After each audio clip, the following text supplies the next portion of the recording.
Okay, thank you. This is a meeting of the Rutland Town Select Board. Our regular meeting today is Tuesday, July 16th. It's a little 2 minutes after 6. We'll start our meeting. Please rise and join me for the Pledge of Allegiance. Pledge allegiance to the flag of the United States of America and to the republic for which it stands, one nation, under God, indivisible, with liberty and justice for all. Okay, thank you. We have select board members Joe DiNardo, Mary Ashcroft, Matt Getty. On the phone is Sharon Russell. And we might see Kurt. I don't know. You never know. But for right now, the four of us, and we have a quorum, so let's get started. We have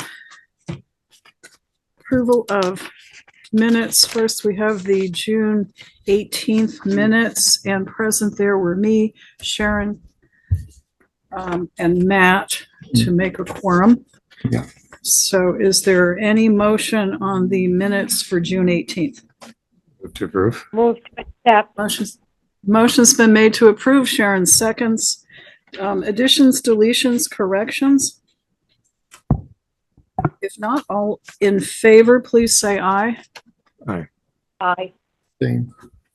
Aye. Sharon, are you an aye? I did. Aye. Okay, thank you. So the minutes are approved.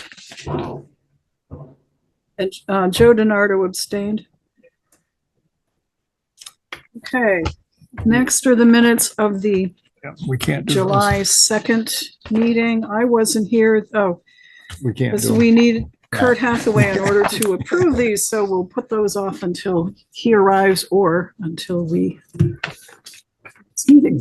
one. It's 2/3 done, so. Okay. All right, so put that in the folder.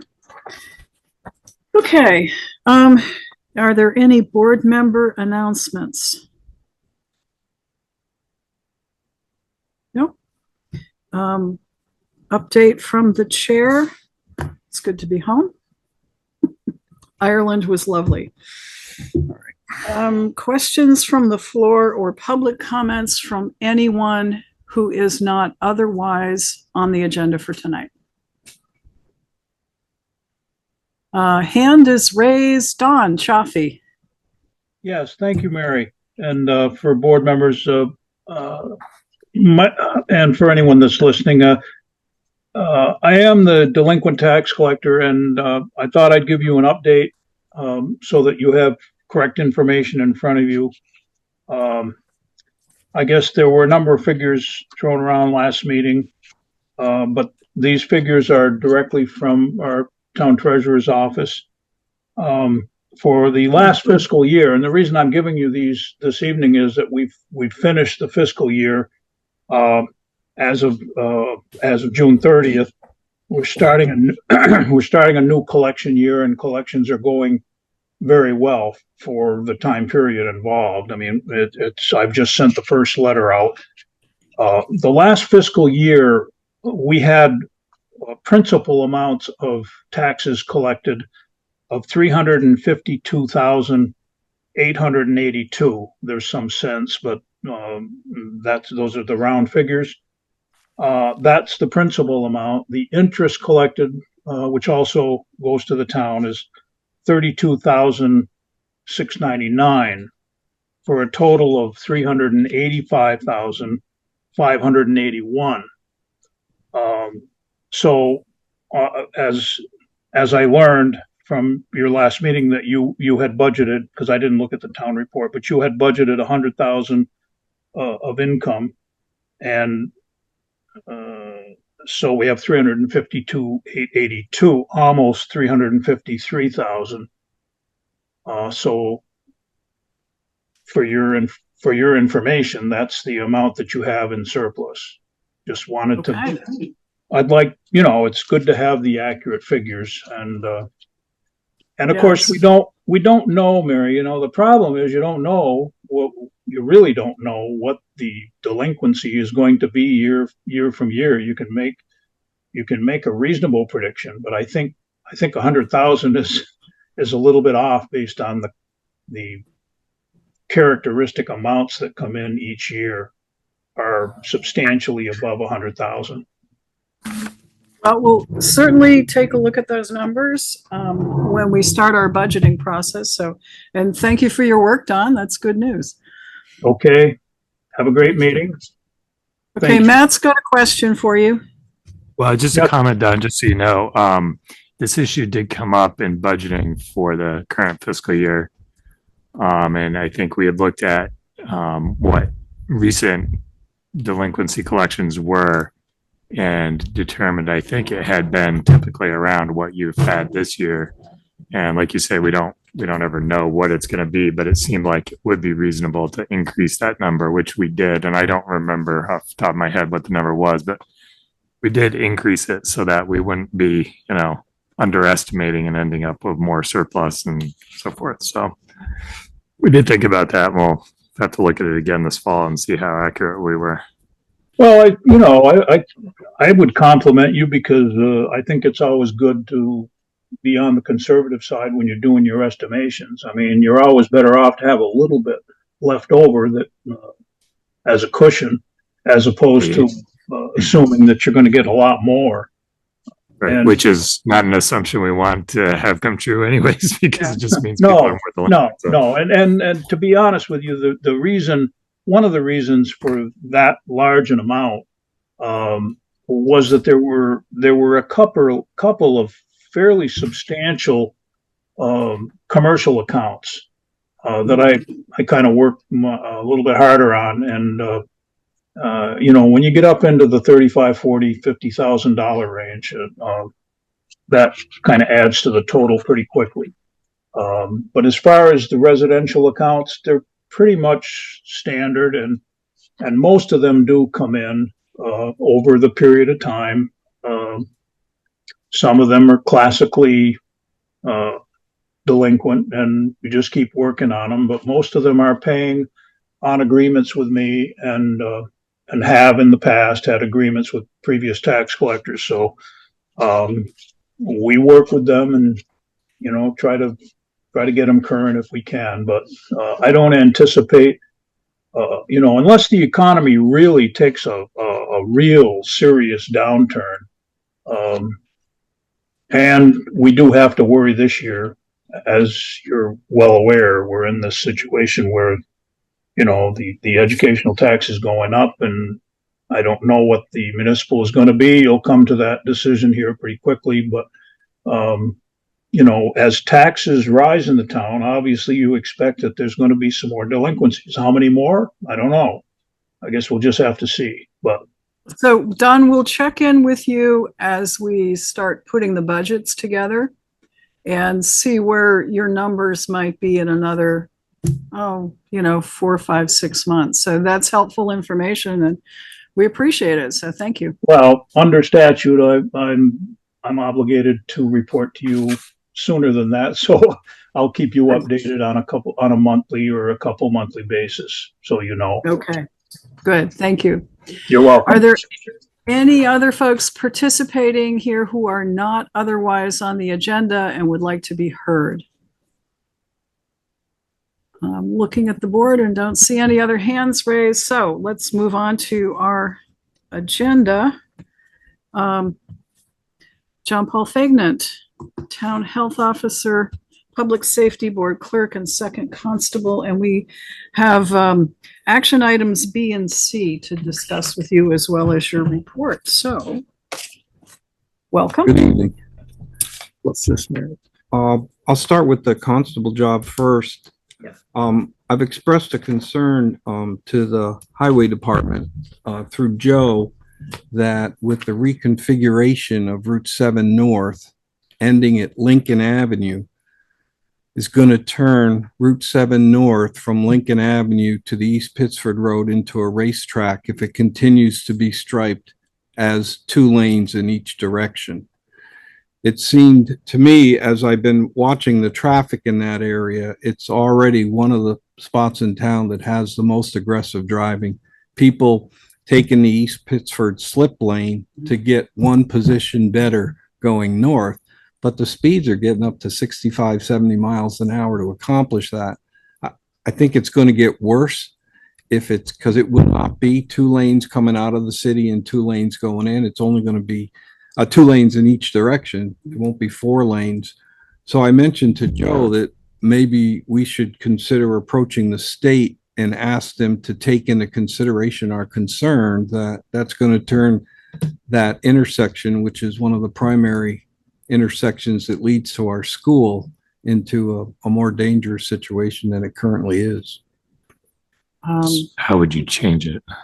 We would obviously have to get involved with the state engineers. I don't know how they planned on blending that lane reduction as you come out of the city, but I do have an appointment with the Agency of Transportation next week to look at that, to see what that looks like, and make the suggestion that they look at the safety of continuing that.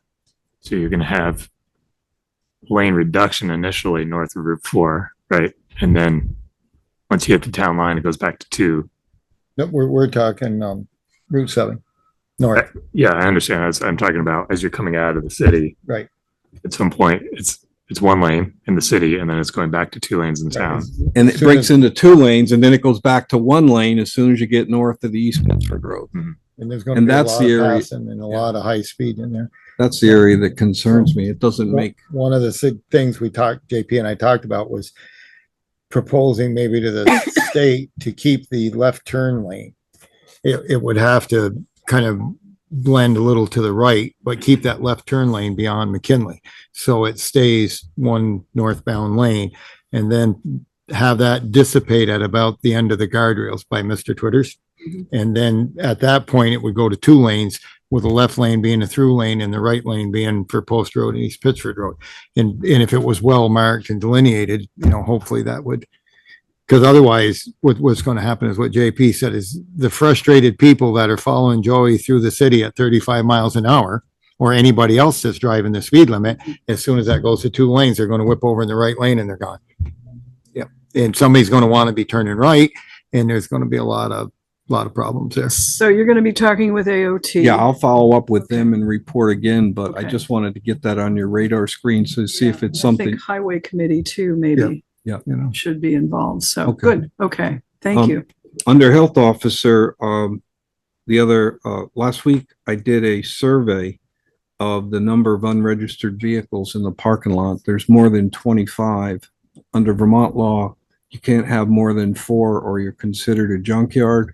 So I don't know what the board's pleasure would be in that regard, if you wanted to start an enforcement action or report them to the state, but I would look for your direction on that. Does it make a difference under the law who owns the vehicles? I mean, No. If they don't have to belong to the owner of the property, they just have to be on their property and Unregistered. Yeah. And in public view, which these are. There's half a dozen campers that are trashed and could never be habitable, but you can but tell. are they? Are they Well, habited? What you can tell by looking in them, clear viewers, they're being used for drug use. There's needles around and stuff like that, so. So would you do this as health officer or constable? The enforcement action, I don't know. I have Okay. to give that some thought. Okay. Um, Let's alert our town attorney. that'd be great. Okay. And what does that enforcement ultimately look like? We have to go in and remove the stuff. You have to give a notice of inspection. Then you have to have the inspection where they are there with their representatives. You view the situation and you decide how you're going to handle it. It's pretty easy. I mean, you're not supposed to have more than 4, and they've got 25. Well, yeah. The question becomes what happens when they ignore you and it remains. Well, you and told. ultimately, Oh, no, no. so The statute it gives you becomes- the authority to remove the vehicles. and send them the bill. Where would the campers are gonna be expensive to get rid of because no one's gonna tell them there's no money. It costs them to get rid of them. This is similar to what bridge housing does. If your vehicle isn't registered with bridge housing, it has permission to park there, and it's there, and you're not permission, it gets towed. I mean, that makes perfect valid. There's no issues at the bridge housing would suck on it because they enforce the rules up there heavily. And this is just a rule that, It's been yeah. winked at. Yep. Yeah. All right, I'm doing a list for Kevin, which brings me back to how are we on enforcement of the back doors being locked so they don't provide entry? They're still not secured. Okay, so Nothing's that's been another done in a Kevin year. issue. I said, nothing's been done It's been over 4 years. 4 years, but the last contract that we signed and did is almost a year old already. That item is on Kevin's list already. Yeah. Okay. So I actually had a guest of the Cortina blame the town for the drug problem down there because in their view, we allow the back doors to be open and that's the only way the drugs get in the facility. And because we haven't installed the alarm bars, that we're responsible for the drug culture that's evolving down there. It's all on us, eh? Yeah, If they didn't need the emergency exits, I'd tell them to cement block them up. yeah. That'd be the end of it. It would be a big first step towards stopping the drug distribution. Okay. Moving on to clerk of the works, I just want to give you a little Yes. forecast of where we are in terms of the project and its cost. As you know, we started off with a contingency fund of $250,000, and with site and various associated costs, that's been reduced to $51,000 right now, about $51,600. Now, we took advantage of some developments at the site to, excuse me just a minute.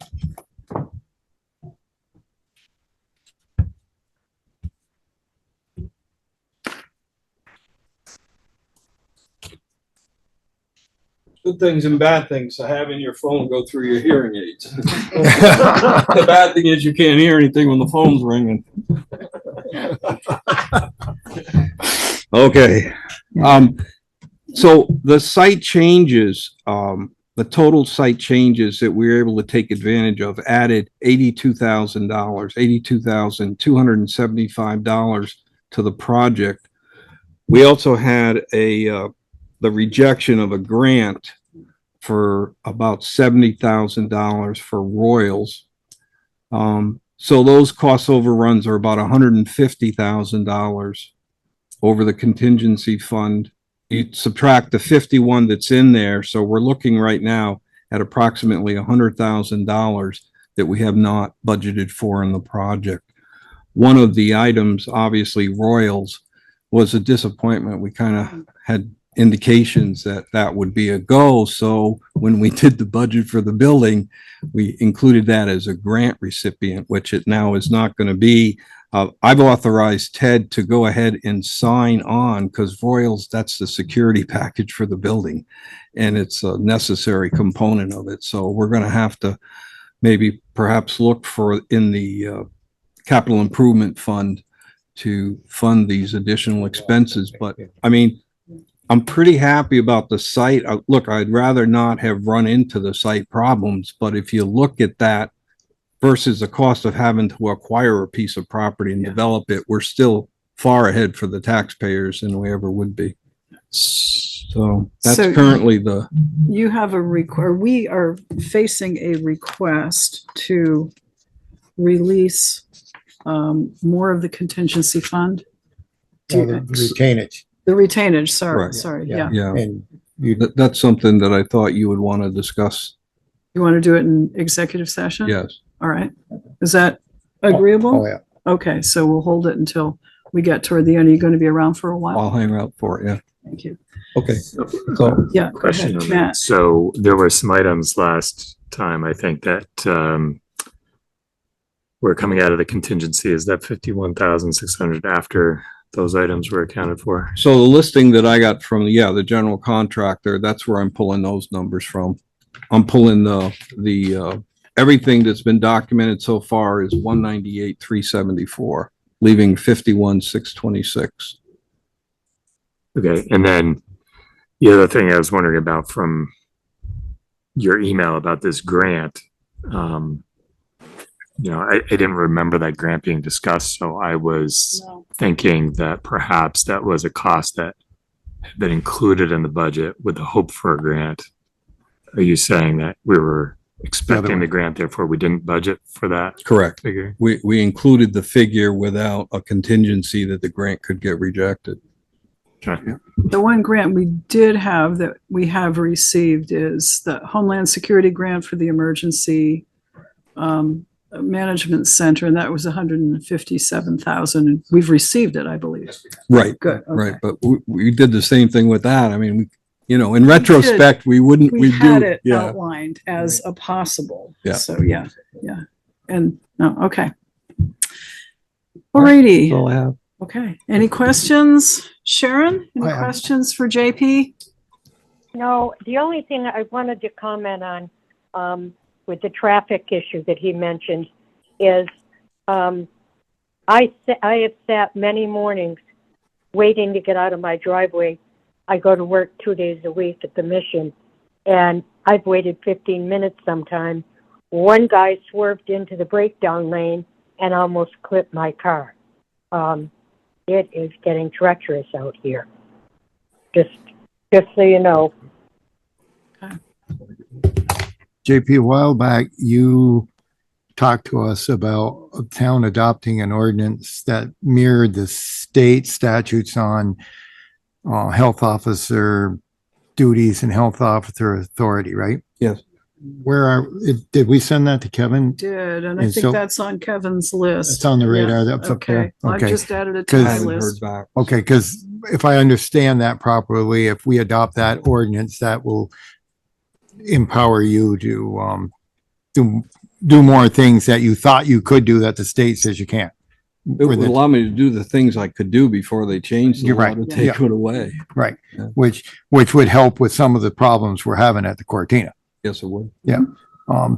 Do we have any, other than the contract with Cortina, to get those doors secured? Do we have any other avenues? Is there anything else we can do? I've taken it all the way up the chain that I have to report to on Okay. the health officer side of it. Because I know when those folks were in here from the state, I know they wanted us to be, they wanted to get on the good side of us, and they were telling us things that I knew would never happen. But one of the things that was brought up was the state not backing you or not allowing you to Right. do your job. And I think the fellow that was the most interested is either director, he was high up the food chain there, secretary. And I don't know if he has ever been made aware of this and whether or not, because this, like you said, this is a 4-year ongoing thing, that those doors are the biggest problem down there. And I don't know, is there a point where for the public safety or the good of the people in there, that the town could do something? I just don't know what we can do at this point. I mean, I don't know, the doors are We can enforce the contract we have. right, what but we- if we were dealing with people that cared, then enforcing the contract would probably be a reasonable path. These folks have shown a dedicated opposition to caring. They just don't care. We have asked and we've asked and we've asked, and they just don't. There's an outstanding health officer order that, of course, was muted by the change of law. But after the explosion, you'll recall, Yeah. we identified those doors as a problem area. Yeah, and so 4 years into this is unsatisfactory. So I think that if we could report this maybe to the state, to the secretary fellow that seemed concerned, get somebody down there, they need to put some leverage on those people. And Yeah, that's not bad, because we can follow up with him to see where they are with the MOU that they were gonna, there was a do lot of with- stuff they were going to and do. we haven't heard back from no, them, so I- it'd be good to hear back from them. I think we need to really keep pushing this at the state level with the people that are doling out the cash, Yeah, that, put these people in compliance, because if they're really not just lip service to us that we're going to do this, we're going to do that, and they actually have some credibility, or they want to show they have some credibility, those doors should be done. You put those doors with no outside fixtures, nothing, just a panic bar on the inside and alarmed, because the people inside that want the drugs are going to open the doors. That's what's happening. Right. And These so, items are also on Kevin's list. yeah. These items are on Kevin's list. I know, but I mean, like I say, we really need to I'm just annoyed. I You know, like the idea of going to the state officials who were here and Right, expressed Right. willingness to work with us. and we Yeah, can yeah, give we're them 2 a months down the checklist. road and nothing's changed. Yeah, tell us where you are. Okay, thanks, JP. Okay, thank you. Good idea, Joe. Yeah, every once in a while. All right. Is Barbara Noyes pulling on for the planning commission? Mary. What? Sharon? Yeah, I just didn't know the town health officer recommendation form. Are we gonna do that? Oh, thank you, thank you. So Okay, we so actually, it wasn't you. We have two items, actually, I shouldn't have let you sit down. We have the town health officer recommendation form for reappointment, and your name has been typed in, so are you okay with being reappointed as You town have health been officer? volunteered. I asked them first. Okay, just checking. So is there a motion from the board to, and we recommend to the Vermont Department of Health? Is that a I make motion, the Sharon? motion. Yes, it is. Okay, Sharon's so moved. Is there a second? I'll second it. Sharon, are you authorizing the board chair to sign on behalf of the town? Yes. You're- Yes? Yeah. Only one signature. Okay. Yeah, I know. There's only one signature. So are we also authorizing Mary to make up the explanation, the brief statement noting why we believe that the recommended individual will make a good health officer? That Bill did not fill in. Okay, sure. I can do that. He has been acting doing health it. officer and has been acting for several years as health officer. And Bill, if you could, I mean, I could write it down here. I can add it in, it's okay. Okay, and has performed the job well and competently, and we would like to retain his good work. Okay, so motion's been made and seconded to recommend JP as town health officer for another term and to have me sign authorizing the same. Any discussion? If not, all in favor, please say aye. Aye. Aye. I, Sharon just said aye. Okay, motion carries. We also neglected his higher education on the, I have to put down his Other- higher education. Okay. Well. Have you been doing, no, you haven't been doing CLEs lately, have you? You haven't had I to. actually did. Did you? Yeah, re-upped again. Did you? Yeah. Wonderful. Okay.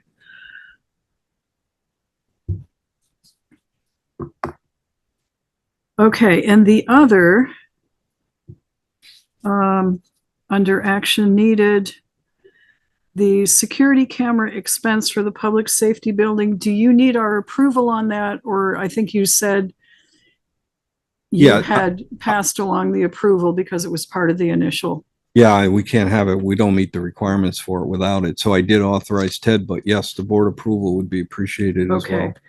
So is there a motion? So Motion's moved. been made and seconded by Sharon to approve the security camera expense, even though there's no supporting grant for it.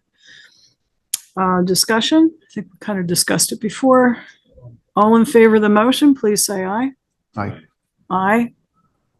I, And Sharon votes aye, so it's unanimous. And then we're going to do the retainage amount discussion in executive session. So now you're free to Thank go you. back to, yeah, thank you. Okay.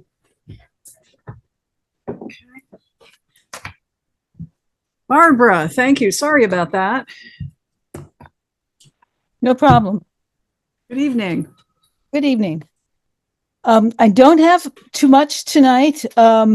We are working on river corridor bylaw language again, even though it's going to be mandatory statewide. But I think one of the primary reasons for still going for it right now are the disaster relief monies that may go away. when it goes statewide. A lot of that still needs to be determined, but regardless, we're going to put an ordinance together. But first, we're going to do some outreach, and we'll start with a townwide celebration and do a river corridor presentation there, and then take it, see how that goes, and then maybe take it on the road some other places. Okay. The other night at our meeting, we did have a discussion about a temporary driveway on the East Pittsford Road that has surprised a lot of residents. It's a parcel that belongs to Colonial Estates. And the owner asked for permission to go directly onto East Pittsford Road, which, you know, a lot of members of the Planning Commission didn't think that was the best idea. We're hoping that it is temporary, but we have a couple of requests of you and of Dave. You know, we want to extend the invitation for him to come to any of our meetings and explain some of these requests that he gets, and maybe ask what we think about them. And we would like the select board to give us permission to look at the streets and sidewalk ordinance, and maybe the driveway permit, the driveway installation permit, to see if we should. I don't think the Planning Commission is included in either of those documents. You know, any discussion by the group or any presentation to the group. So that may be one thing we want to look at, and maybe some enforcement as well, because, you know, we've got this temporary permit. It is expiring in November, and our fingers are crossed that everything goes back to where it was, and that lot accesses Georgiana Drive up on the hill. It's a steep lot. It's being totally logged right now, and we just didn't know anything about it. So we're hoping to maybe change a few things in those documents. So the request is of the select board to authorize the Planning Commission to take a look at the existing ordinances on sidewalks, driveways, and curb cuts, and perhaps make suggestions. Have I stated that correctly? Yeah, and then Bill put together a driveway installation permit. So if we could look at that too, and see Okay. if we would have Right, any. what's the feeling of the select board? They need our permission. I mean, I'm not. They're asking for it. We're so- not. Well, I could just see, having come on the board in the middle of the short-term rental ordinance confusion, I could see how this could boomerang. Like, we're not asking you specifically to do anything. It's fine with me if they want to look at something, but if a proposal comes back and then we say no, I don't want to hear that. Like, we asked them to do it. Okay, You know? fair enough. It's my understanding they did not get a permit, or did they? See, I didn't think they did. It gets a little complicated. It's subject to Act 250. Right. So the permission that was granted was for a temporary driveway, but it still does not remove his obligation to request that permission Right. from Act 250. Our permit approval and our ordinance says that our permission does not override other authority for the same thing. So if we're okay with it, doesn't mean that he gets to just do it. He has to go to Act 250, which he knows about, but he installed it anyway. So this is a kind of a unique scenario. But Dave and I have been in communication about it pretty consistently. Yeah, so Dave's looks like he wants to comment. Dave? Yeah, if you lose me, we're getting crashed with a thunderstorm here in Addison County. So, basically the reason for the temporary permit is they are, like Barbara said, they are logging the property. It's very steep. and they're going to have to get trucks in there to get the logs out.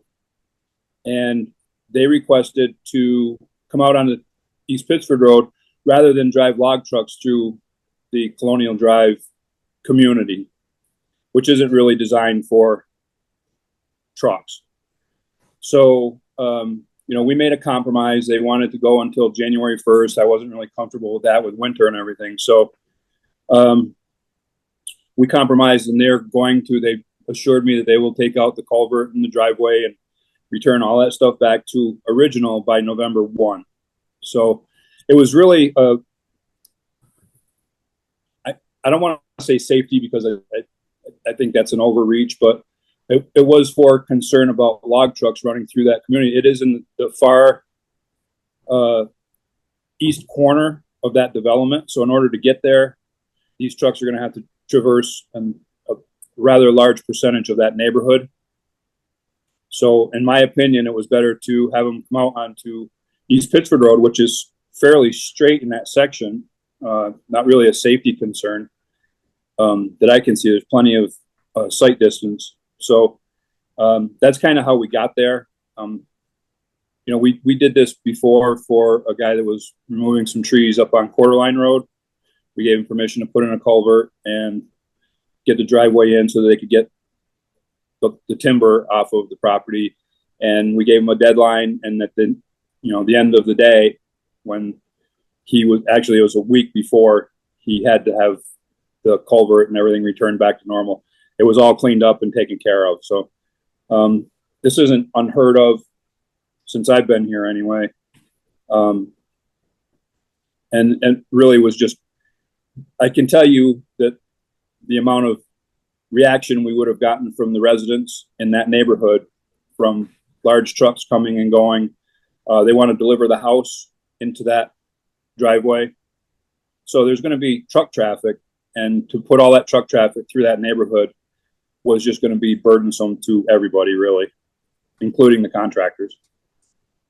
Okay. All right. Thanks, Dave. You're welcome. Barbara. So Dave, so it is going to be a residence afterwards, it sounds like. That is my understanding, yes. Yeah. And have you had any discussions with the landowner of going back to Georgiana with the drive from the house? His driveway will go back to Georgiana once he gets the house up and they get all their building materials in and their foundation poured and all of the big truck stuff they have to get done. Because he didn't want to have to, he originally was going to go back and try to appeal to Act 250 and see if he could get that changed. And then he talked to his lawyer who has experience with Act 250, and he summarily talked him out of that. So he just asked for the driveway just to get his building materials and his construction in there, and then the actual driveway will come out on the Georgiana when he's done. Okay. Yeah. And in that original Act 250 ruling, they just made 4 exemptions for, there's 95 houses back there and only 4 were exempted to go onto East Pittsford Road. And from the Planning Commission's perspective, that is a perfect example. Colonial Estates is a perfect example of good development, orderly development. And we just didn't want to see anything chipping away at that, any precedent set or anything like that. So that's why we're asking to maybe take a look at the ordinance and at the permit, and invite you to any meeting, Dave, where these sorts of things come up and you think we might be interested in. Okay. And we're interested in a lot of things. Okay. Sure. Okay. Well, I think Matt stated it correctly that the Planning Commission is free to take a look at ordinances that they are involved with and to make recommendations. So have at it. Okay, good. Yeah, I just want to bring it to your Do you attention. agree with me on that? Right. Yeah, okay. Okay. We just went through some of these. Yes. So Yeah. we made some changes. Anything else, Barbara? Not unless you have anything. So something that came up, Barb, in one of our discussions at a highway committee meeting was we have a few roads, private dwellings in town that are a long ways from the public highway, long driveways. And there's one I know in particular that has a stream or a ravine to cross, and they have bridges. And I was wondering that when you guys look at subdivisions or people looking to do some of this stuff, if there's something in your discussions about the weight bearing capacity of these structures that are being built, these people should they have a fire, we're talking single axle pumper trucks that weigh in excess of 50,000 pounds. And I wonder if some of these bridges, I know where there was one, and I don't know, there might be more by now, that I'm wondering if there's something in there that specifies the owner has to make sure that this is designed to carry the weight, and we get some kind of write-off that'll carry the weight of the fire department's apparatus. They're going to be, other than fuel trucks or somebody delivering firewood with a log truck or materials on a 10-wheeler, which actually have more tires and carry the load differently. I just wonder if you guys have anything to look into that and make sure that that's addressed, because I've been concerned that people are building further and further from the public highways, and we might end up in a situation where $750,000 piece of apparatus is laid over in a ditch because somebody's bridge wasn't rugged enough.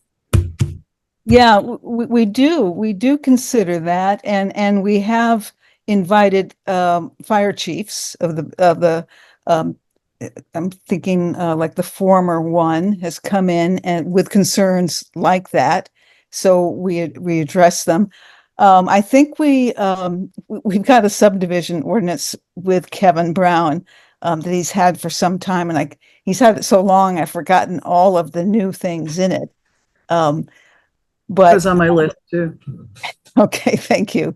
Okay. Bill, I think I'm correct in saying we have some teeth in there to look at the width of roads and, if it's going to narrow for a bridge or those sorts of things. Is that correct? It references our street sidewalk ordinance. So, yeah. Okay. Yeah. All right. So the street sidewalk ordinance will cover. Because there's a whole section on driveways. So that would be where it would fall under, would be in that driveway section. Right. I just want to make sure that, because people seem to want to live farther and farther out in the woods, and Yeah. thank you, Barb. Yeah, well, even more reason to look at that ordinance. Anything else for Barbara Noise Pulling? If not, thank you very much. Okay, Have thank a good you. rest of your evening. Thank you. Okay. Mike Rowe, Town Rec Director. Good evening. Evening all, how are you? Good.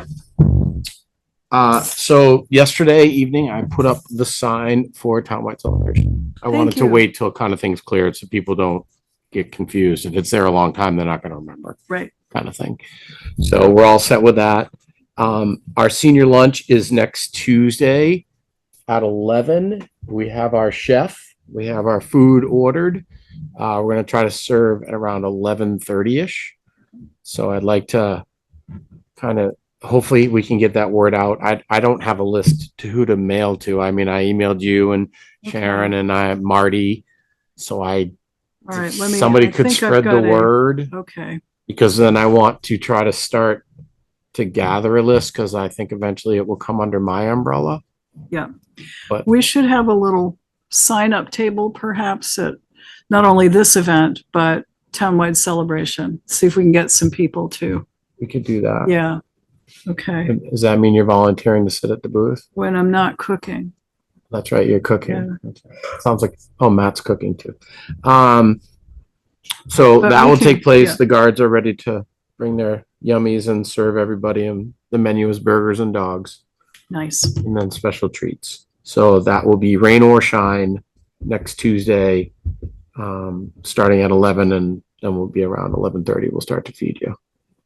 And then we'll go from there, right at the pool. Sorry, right at the pool. So JP, I hope you can make that. Thank you. He's singling out people? Nope. I just like it when JP shows up. That's all. he brings a crowd with him. That would be good. The next thing, some signups are ongoing. You don't have to show up at 5 after 12 because there'll be nothing left.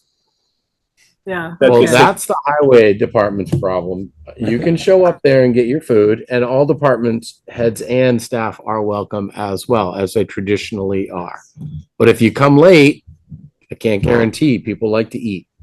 So hopefully I've factored enough food in and we should be good to go.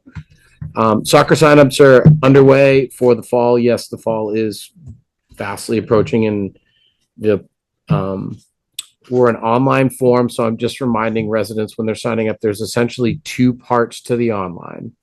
There's the registration and then there's the payment part. So to help myself and Kari Clark out, please fill out both parts on the form.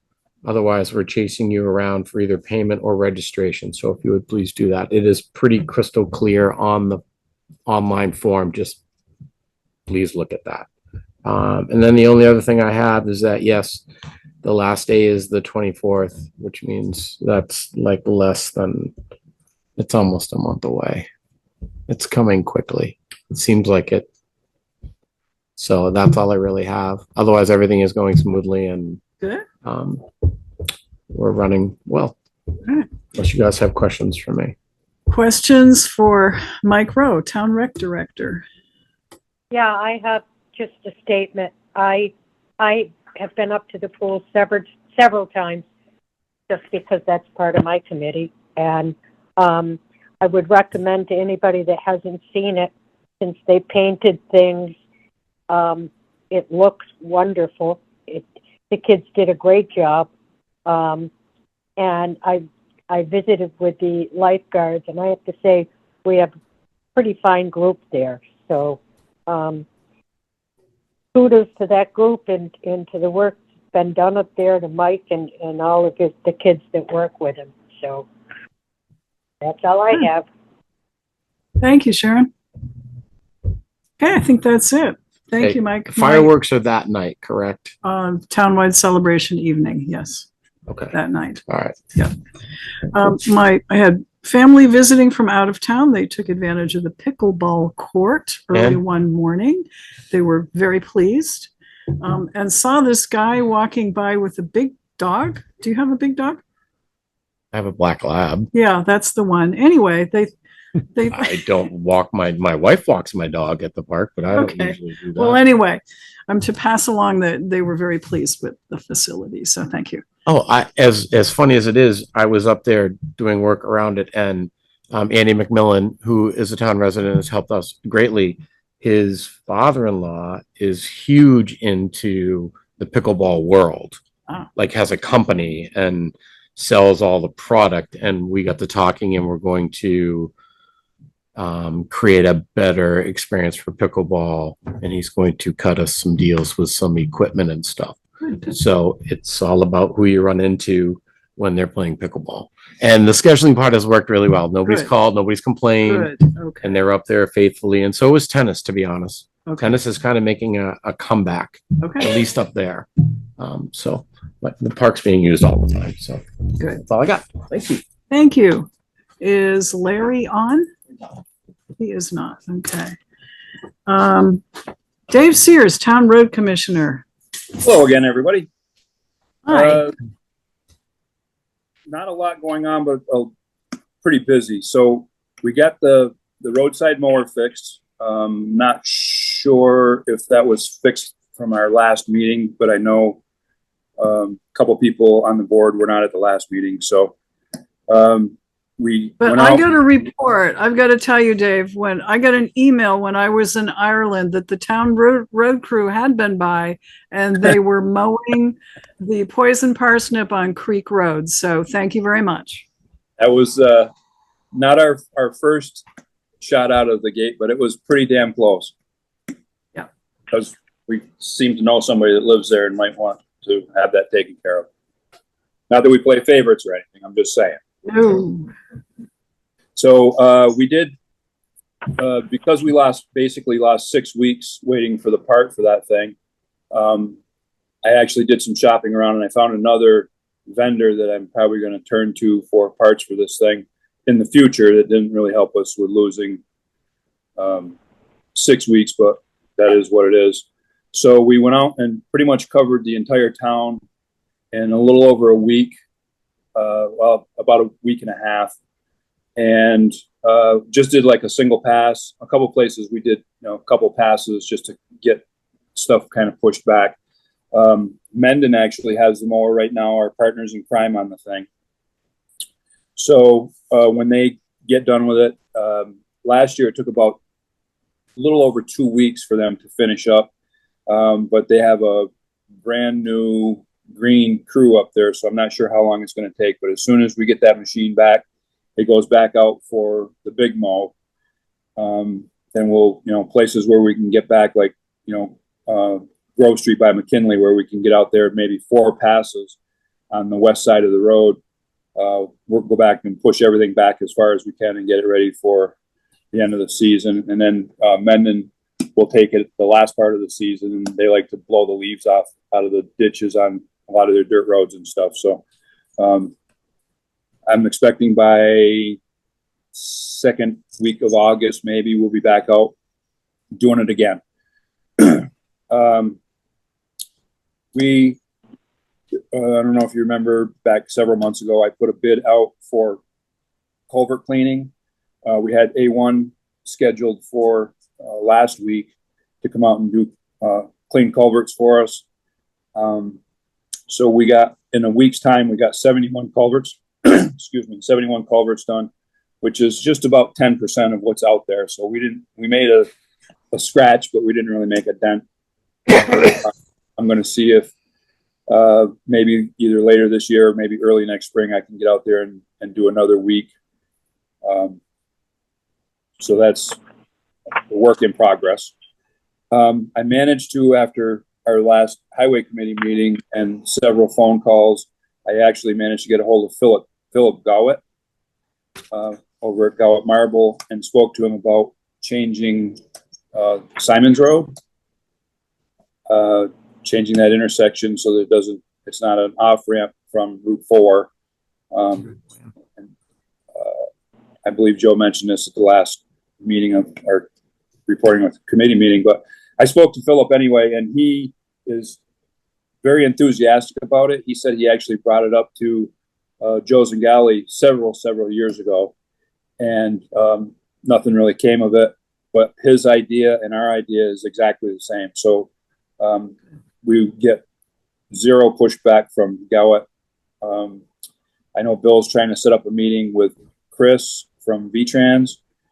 He kind of gave us an initial blessing to take on this project as soon as we got some buy-in from the neighbors, and we've got that. So we're trying to set up a committee meeting with Chris and V-Trans and see what our next step is, which is probably a site visit, and I don't know, probably be an engineer involved or something, trying to get.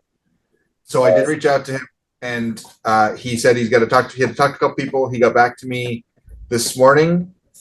He has, for a 9 o'clock meeting, he has July 19th, July 26th, or July 29th. Any of those dates are available to us. So that's this Friday, a week from this Friday, or the following Monday after that.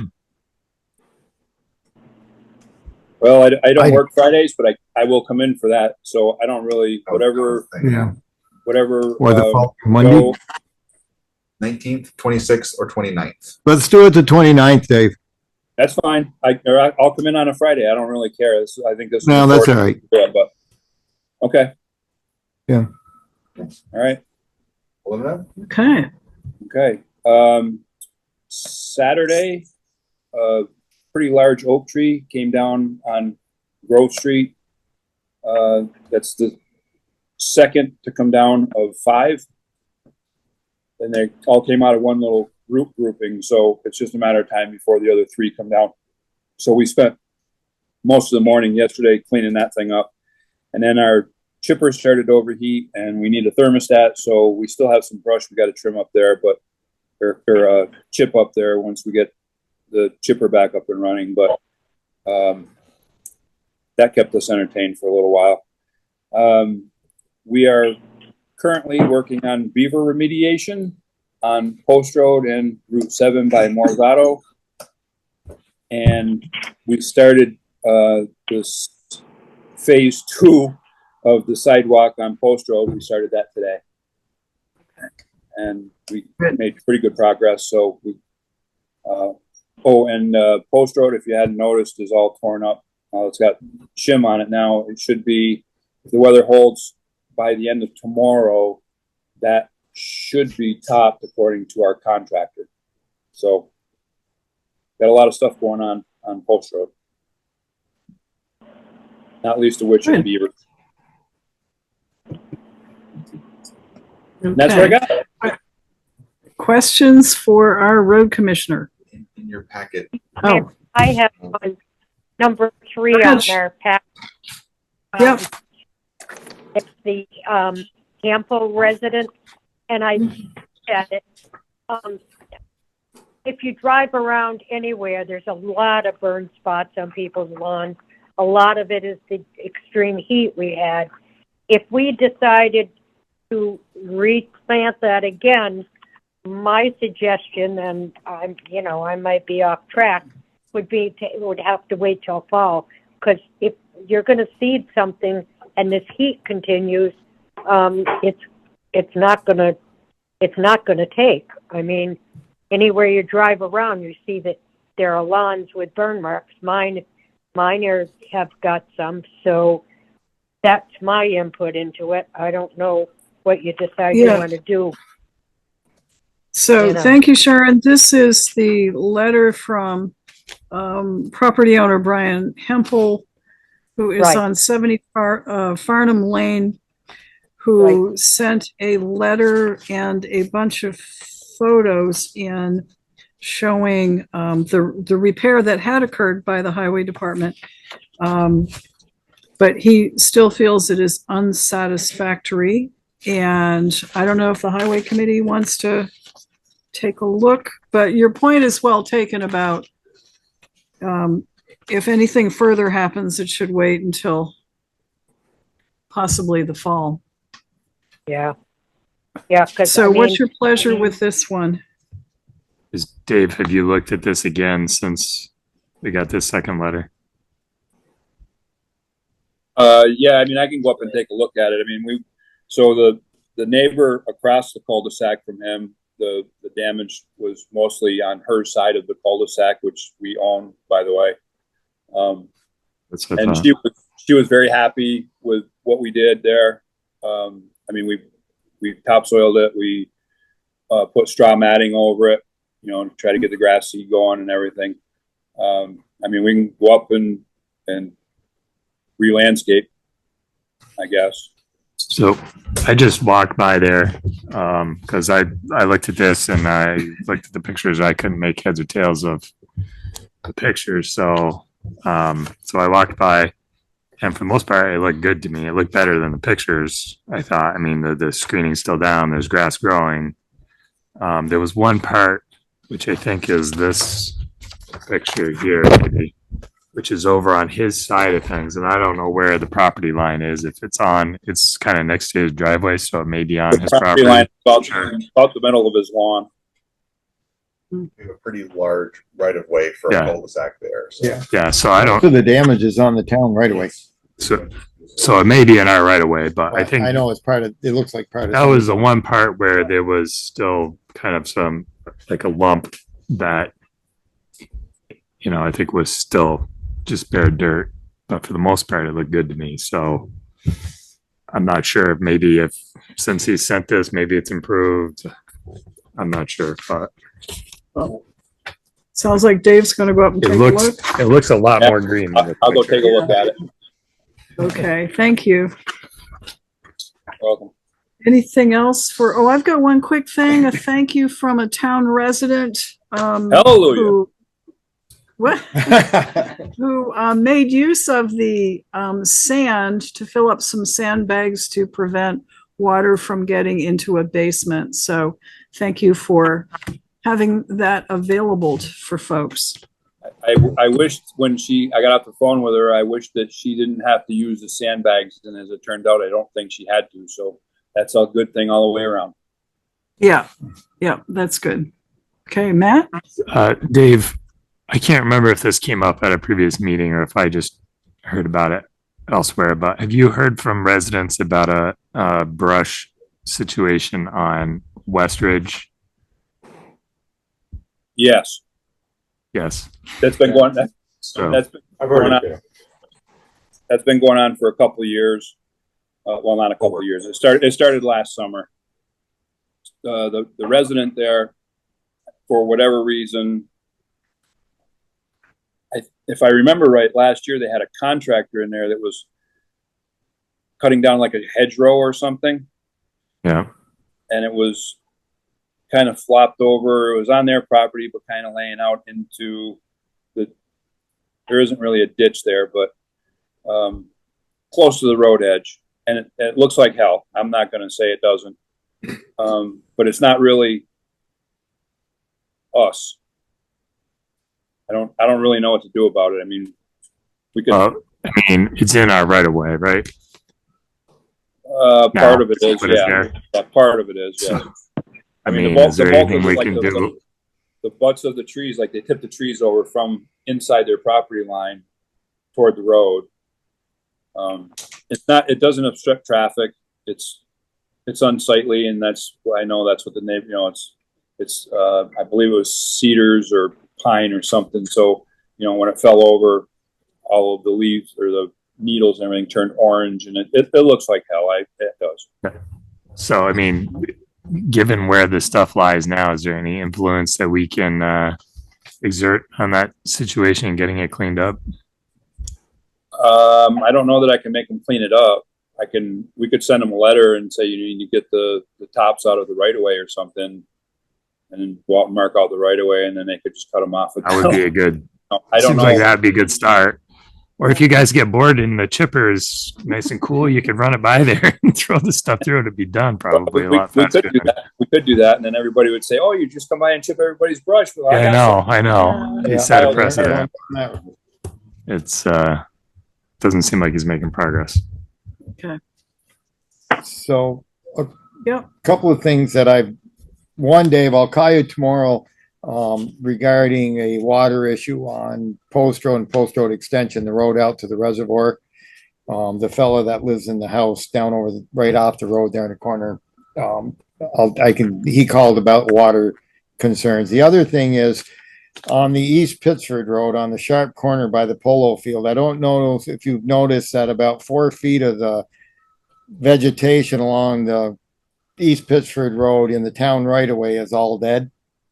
I saw that. I went to my mom's today after work. And I was So coming it back- is my guess that the landowner has gone out there and sprayed some Roundup, and so I don't know if anything we have prohibits the use of herbicides in the town right away by a property owner. He does have an herbicide truck or two. That's what they do for a living. Yes, it is. And so it's very unusual. Yeah. And anything that goes on in the right of way, I think we're supposed to know about. So I don't know how, it's the first time I've ever noticed this. Right. So I know in my other life, I tried to do something like that at River Street Bridge because there was a lot of nefarious activity going on beside and under the bridge, and the vegetation was 3.5 feet tall in the middle of summer. And I tried to actually get that company to go out there and spray that. And they went through the roof and said, well, you can't actually spray unless, as a municipality, you can't spray anything like that unless you have a plan, and it has to be approved by the state, and it has to be, it was like, this list was like 6 pages long. And then they did it anyway. I don't know if we have any recourse on that. I don't know how that works. I think that we need to address it in some manner. So a letter from our administrator to the landowner saying, we have noticed that you have apparently sprayed Someone has. herbicide. Yeah. within It's the funny right of because way. it's like this dead patch, and then like 6 feet away is this lovely green lawn that they mow. Right. Yeah, And so if we allowed this to go on everywhere in town, it would not be Yeah. very good. So I think that's something that does need to be addressed. some communities, they actually, that's how they do around bridges and guardrails. They do spray them, but you have to get permitted to do it. Yeah. It's a whole Right. another I ballgame. can work with Bill on that. We can draft a letter. Okay, thank Right. you. Thanks, Dave. No problem. Thank you. Have a good night, guys. Thank you. Okay, Marcia Chioffi, our lister's office, and Marie Faignant, please come up and.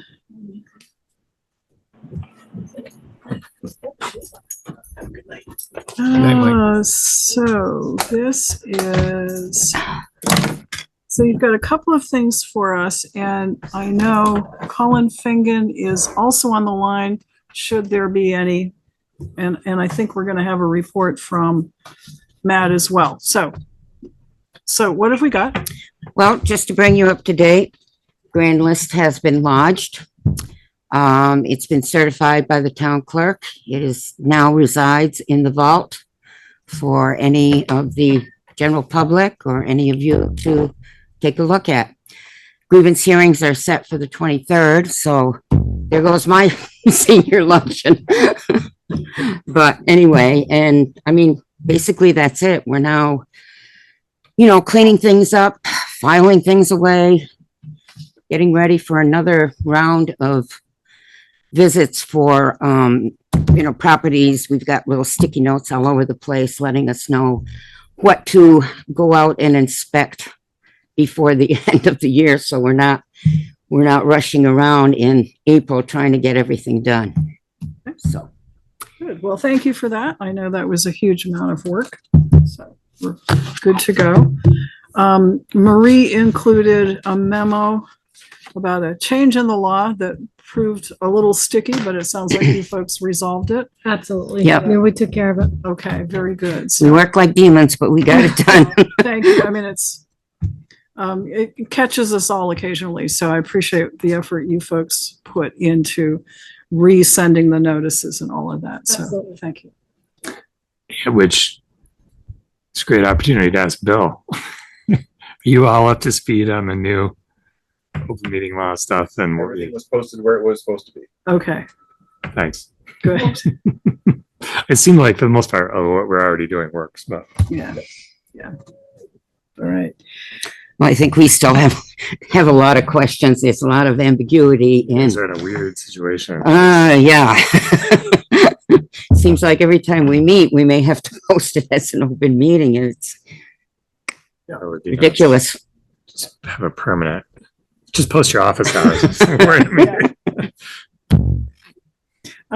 So there was a meeting concerning, we have on the agenda, let's see. Item A, board to discuss school board reappraisal comments. And I understand there was a meeting that Matt participated in. And could you give us a summary of what occurred?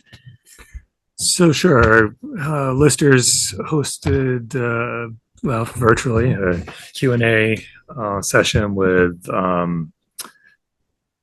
school board chair Tina Kishiba and Colin Faignant and myself, just following along, and talked about the reappraisal process, what the regulations are on that, kind of where things stand, what has to be gone through with property valuation review and finding vendors and all that. I guess the takeaways are we need, we think, pre-approval from PVR to move forward when we want to do a reappraisal. Marcia pointed out that they are conscious of the new every 6-year rule that's coming into effect next year, and we want to make sure that any reappraisal that we do whenever that happens is qualified as the baseline for that 6-year measurement, and also that anytime we go forward with a reappraisal, that we have the sufficient funds saved up to cover it, and that if we spend those funds, that again it will before a reappraisal that property valuation review is going to respect going forward. So I think what I'm hearing is from the school board that they believe, doing a reappraisal would be beneficial for everyone's taxes because of the effect that the CLA has on the school board budget, the way the formula is calculated now, and that the listers agree that reappraisal is necessary. The state, of course, is backed up, as we've talked about before, so we don't know when it might happen, but the next step as far as what the town does or what the listers do would be preparing paperwork on a request for proposal that then goes to PVR to review, and then we can go out to vendors to work on getting in line with somebody for however long it takes. So, What we've heard before, we're not driving this bus anymore. The state is, right, Marcia? Well, Aren't they kind of regulating when or how Well, this reappraisal? is Yeah, gonna take place? we're governed by the COD. The school portion is governed by the CLA, but the CLA has no effect on when we get an order to reappraise. Right. So, yes, but we're being proactive. We're getting out there and we realize, 2013, the actual reappraisal was done in 2009. But 2013 was a statistical. Okay. And we're still working with, with the Marshall and Swift tables from that last statistical reappraisal. So the COD governs when the state issues an order, Right. but they don't say necessarily that you can't do it. Oh, no. It's just as a practical matter, finding a vendor that can do it. So, it was in the paper today that Castleton did get on with Tyler Technologies, who I understand is new to the list, the company that administers the court filing system to That's mixed reviews. the group. In Yeah, the state of right. Vermont. But so in Yeah. theory, a town could decide to do it at any time, but it's just that when the COD dictates, then the state will issue an order. Yeah, see, I thought they were going to try to the state was going to take over reappraisals and do them, and we would just fund, get paid. But Well, they've got a year of 2027 before all of this even takes effect based on Act 68. So there is time. If I can add, so during our meeting with the school board, one of the conversations I had with you and what we've had with the board before is the fear of expending down the budget item for the appraisal and then the state coming in on its schedule of every 6 years saying 2 years after we're done or a year after we're done, saying, okay, no, that's not acceptable. We don't accept it. And you have to do it again and we have no money in the coffers to do it. So I had shared with Matt that we had gotten a verbal opinion from our district advisor as to what property valuation was doing. Today, I asked for the written. She did share, her and the director of property valuation did share an email with me, a copy of which I have for Bill to put in with the record for you guys. But so basically, they've agreed to implement a policy that if the town had recently completed a reappraisal when their order came due based on this new legislation, and assuming their numbers were still good, okay, meaning that we're not out of whack again, they would get a pass until the next cycle. So if you complete a reappraisal in 2029 and your required cycle is 2031, assuming your numbers are still good, you would get a pass until 2037, which is the next 6-year cycle. So they are going to do that. The statute is actually going to take effect in 2027. So there's going to be a several-year transition. They want reappraisals to continue to happen in earnest. And when they're completed, as long as the numbers stay good and we are not in this top-heavy or unfair distribution of who's paying what, which is what those numbers reflect, we'll go back to the end of the line for the 6th year. So it could be another many years. So that has been confirmed. The 2027, I thought I had read that the 6-year rule was going into effect next year. Is that not till This is 2027 or is that a PBR different now part? saying 2027. 27. So, but Castleton's under an order for reappraisal. So that was one of the reasons they did what they've I done. think PBR might have to go back and change the statute again because I know, the 6-year rule is in the statute that goes into effect to next 25, year. So correct. Well, there's another report that was mandated in this H 478, which became Act 68. Another report that has to be issued by December 31st of this year. So there may be more things in that Who has to issue that report? the report is being issued by, oh gosh, what did I?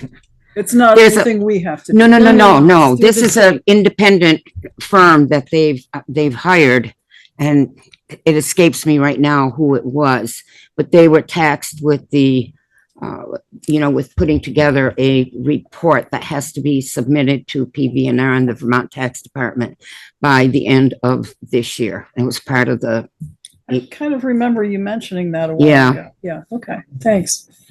Well, can we go out and start searching for a reappraisal firm to do us? we can, but we've been informed by Christie right now that We're still, nobody will even bid. yeah. 'Cause- Because we're so far out, they said they will not hold pricing. Castleton only got 2 bids. One of them was Tyler, and the other one just flatly said, no, we're not is gonna it do it. possible that Tyler, being new to the market, is still making work? Well, we Oh, yeah. actually went online today to look at Yeah, the we did. proposal too. And I do think that there's differences between the types of appraisals that are being done. So there's Yeah. consideration for that as well.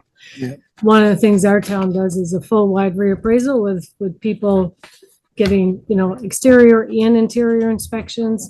One of the things that Castleton doing is allowing the taxpayers to fill out information as to what their changes are made. And that's not the reappraisals we have done. Right. So there's differences.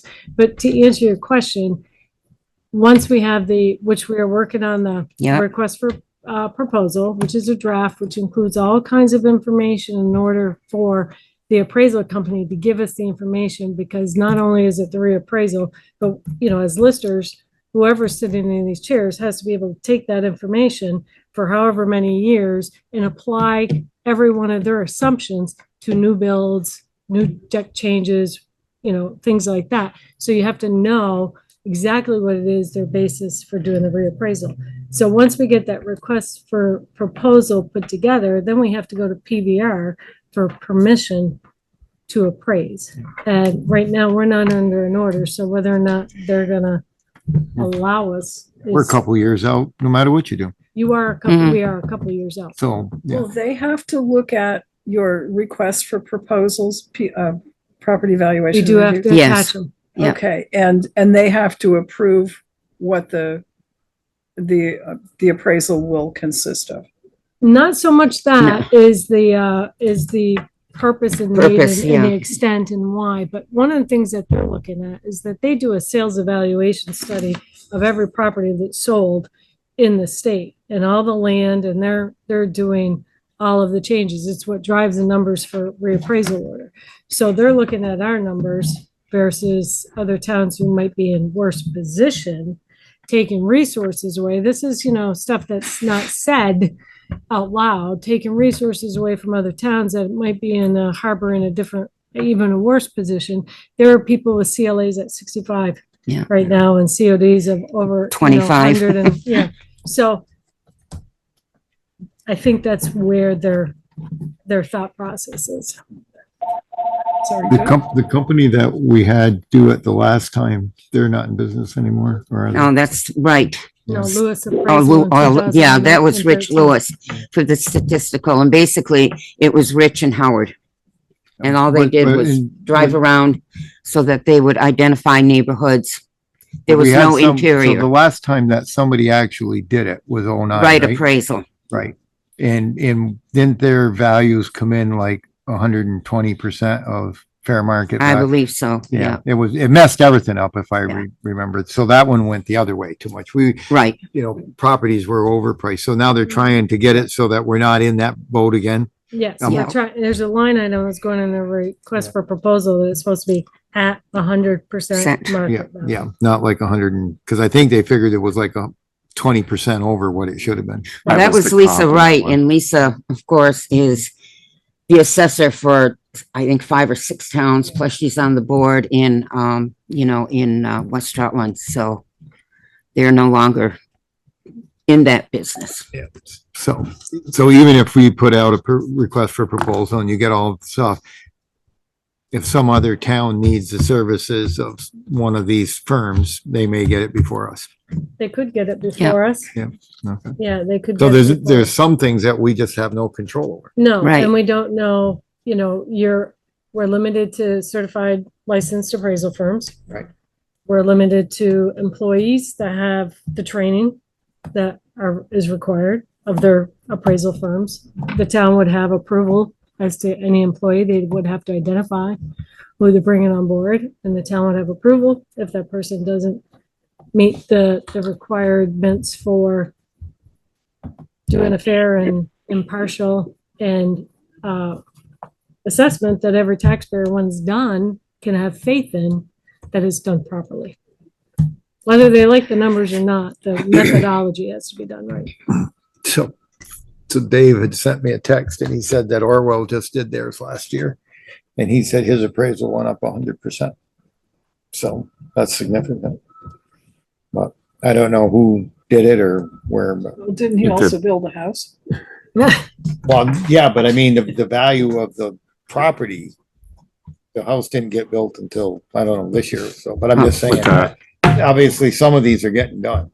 People are gonna have Limerick to- has been doing the bulk of the assessments. Marie and I attended data collection classes, and there were many, many newbies that Limerick has hired, and they were taking these data collection, and that's all they do.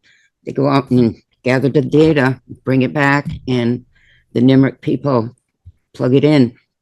And we have an advantage there too, because not only do we have the Limerick system, but we're tied into CAMA, which now belongs to Limerick. Limerick owns the Microsoft CAMA system, which carries over into VT So we're working with three separate systems here. So I think Marie might have been conservative when she said some CLAs are 65. I think some might be down at like 50 or 55. So your Yeah. property, you would expect a doubling, but people it's going to be important for people to understand that just because your value goes up doesn't necessarily mean your taxes will go up. Absolutely. Well, Yeah. no, because It could go down or well, they not could down, actually but- go down because the town needs X number of dollars to run. If the Exactly. value of the town goes up, Yep. then the portion you pay could go down, even though your assessment goes up. It's the amount. Yeah, that's always, But people the- have to understand that some of this, hate to say it, could be beneficial, but it for certain people, it could be. But from this, the school board's concern is that the CLA is an even bigger impact now under the current formula than it even used to be. So, Right. What you just said used to be true. It may be even more true now just because of how our education side is impacted. Yeah. Anything further from anyone? Colin, do you have any comments or insights you would like to share? No, I appreciated the meeting we had with the listers and Matt being there and just hearing our concern again and learning more about the process. Allow us to share with all of our fellow townspeople the process we have to go through and the expected timelines, because I think everyone's very highly focused on their property tax bill this year, as they should be. And that CLA portion, when we take our equalized tax rate and we have to divide it by being at 75% CLA, basically jacks our educational tax portion up 32%. So any word we can help people understand the appraisal process, how long it's going to take, but ultimately, most people, I think, historically fight reappraisals because they feel like their assessment's going up. But to Matt's point, and what we were trying to share is that it could potentially help taxpayers, because if we can get ourselves to 100, then we're looking at just the equalized tax rate. We don't have to get whacked with the CLA conversion, which essentially is just creating us to be a gold town and sending more money to Montpelier than we're getting back. So that was very informative for me to be at that meeting to understand the process from the listers and how little vendors are in Vermont. So hopefully the state of Vermont can go out and help. I think every town or a majority of the towns are in this situation that potentially, hopefully Vermont can go out and find more vendors we can use that are trusted, that can do good work, because a lot of towns are in the backlog like us. Okay. So true.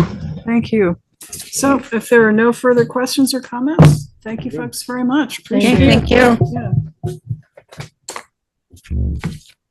All right, Chris Clark, Town Fire Chief.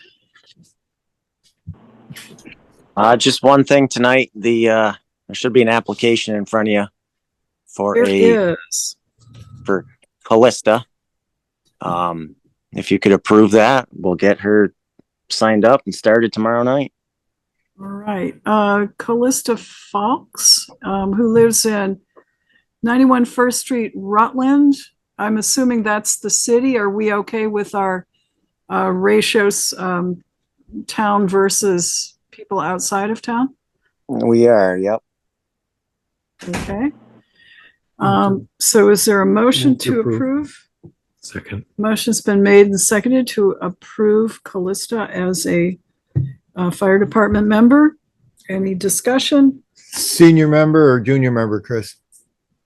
Senior. Sorry, didn't hear that. Senior member. Okay. Motion's been made and seconded. If there's no discussion, all in favor, please say aye. Aye. Aye. Aye.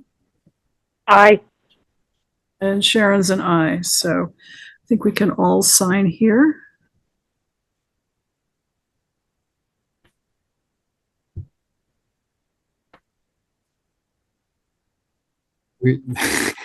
This has always amazed me for some number of years, but I was chief and board member, that this is the only department that the department head doesn't do the hiring.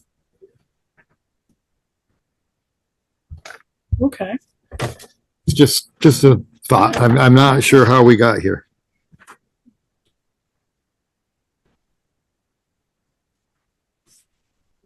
Okay, let's stick this in the folder. So we're all set. Everybody signed. And Sharon, if you should come over tomorrow, there'll be a few things for you to sign in the folder. Yep, no Any problem. questions? Thank you. Any questions or comments for our town fire chief? No? Okay. Thank Thanks, you, Chris. Chief. Have a good evening. You too. Okay, Kari Clark, Town Clerk and Treasurer. Good evening. I have a couple of things. Yes, please. So let's see. Quickly, the primary election will be about a month from now in August on the 13th. The ballots are not being sent out by the state. Only absentee ballots that people have requested are going to homes. Polling places will be open as usual. Just a quick reminder on that if anyone was wondering. I believe November will be mail-in is what I was told for the general election, general presidential. But I can get back to you on that. Let's see. Two important things. I have been playing around with the tax rate. So we do need to set a date on setting the tax rate. Before I finalize anything that comes out of my office, I do have a question on the budget that was approved by the voters. There's a line in the general revenue section at the bottom that says grant income, $85,000. I could not find any backup, nor could Bill find any backup of what that was for. And I need to know if anyone remembers what that's for before we do the tax rate. Thought it was a highway thing. The It's highway in- one It's was- under, did you say it was under general? In general. Okay. Is that anything to do with the, monies for, stormwater? Oh. Did we have, Well, but that's a grant, but that's always reimbursement. It's not income. right, That's why we didn't make sense. It's like, I couldn't find any record of it. We obviously added it, but that's reimbursement. It's not just. yeah, so, I've got some budget notes at home, so let me go through and see if I can figure out what it might have been. Maybe that even though it was reimbursement, that we included the anticipated expense, the expense side, and so we wanted to include the offsetting reimbursement. Right. I think I remember seeing that when we did the budget, and I think there was discussion then as to what it was, but. It was. Okay. Good Lord, we do those budgets in November, December. And Then we explained them once in January and once in, yeah. yeah. So, okay, I'll take a look. So would we be able to set the tax rate the next board meeting? 2 weeks? Did you hear Joe's question, Kari? 2 weeks, Kari, could we do that in 2 weeks? Would that be sufficient for you? As long as a tax rate is set before August, I just have to, as always, get the tax bills out in the mail and in people's homes by the 10th of, it has to be by the 10th of August. They have to have it. Okay, so our next meeting is The 30th. July 30th. And in the past, we've done it both ways. I think we've done sometimes as a little pre-meeting. Sometimes we've done a separate day. Would you have the information and the little worksheets available for, say, a 5 o'clock meeting on July 30th? They're already done. I'm just waiting on the 85 grand. Okay, That'll give you sufficient time if we approve it that night to get everything out in the mail? Should. What's the date that you're saying? The 30th. That's our next regular meeting. Or should we do it sooner? I think you should do it sooner. okay.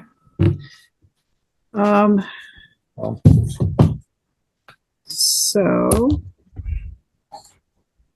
other suggestions, we could do it the off, Well, if we did it, if we were ready next Tuesday. Be a quick meeting. We've done it before in a special meeting. we have Tuesday, The the 23rd. 23rd at 5:30, a little better for you, Matt? 5:36. My calendar's Look at here. his calendar. Yeah. See if he has 3 other commitments already.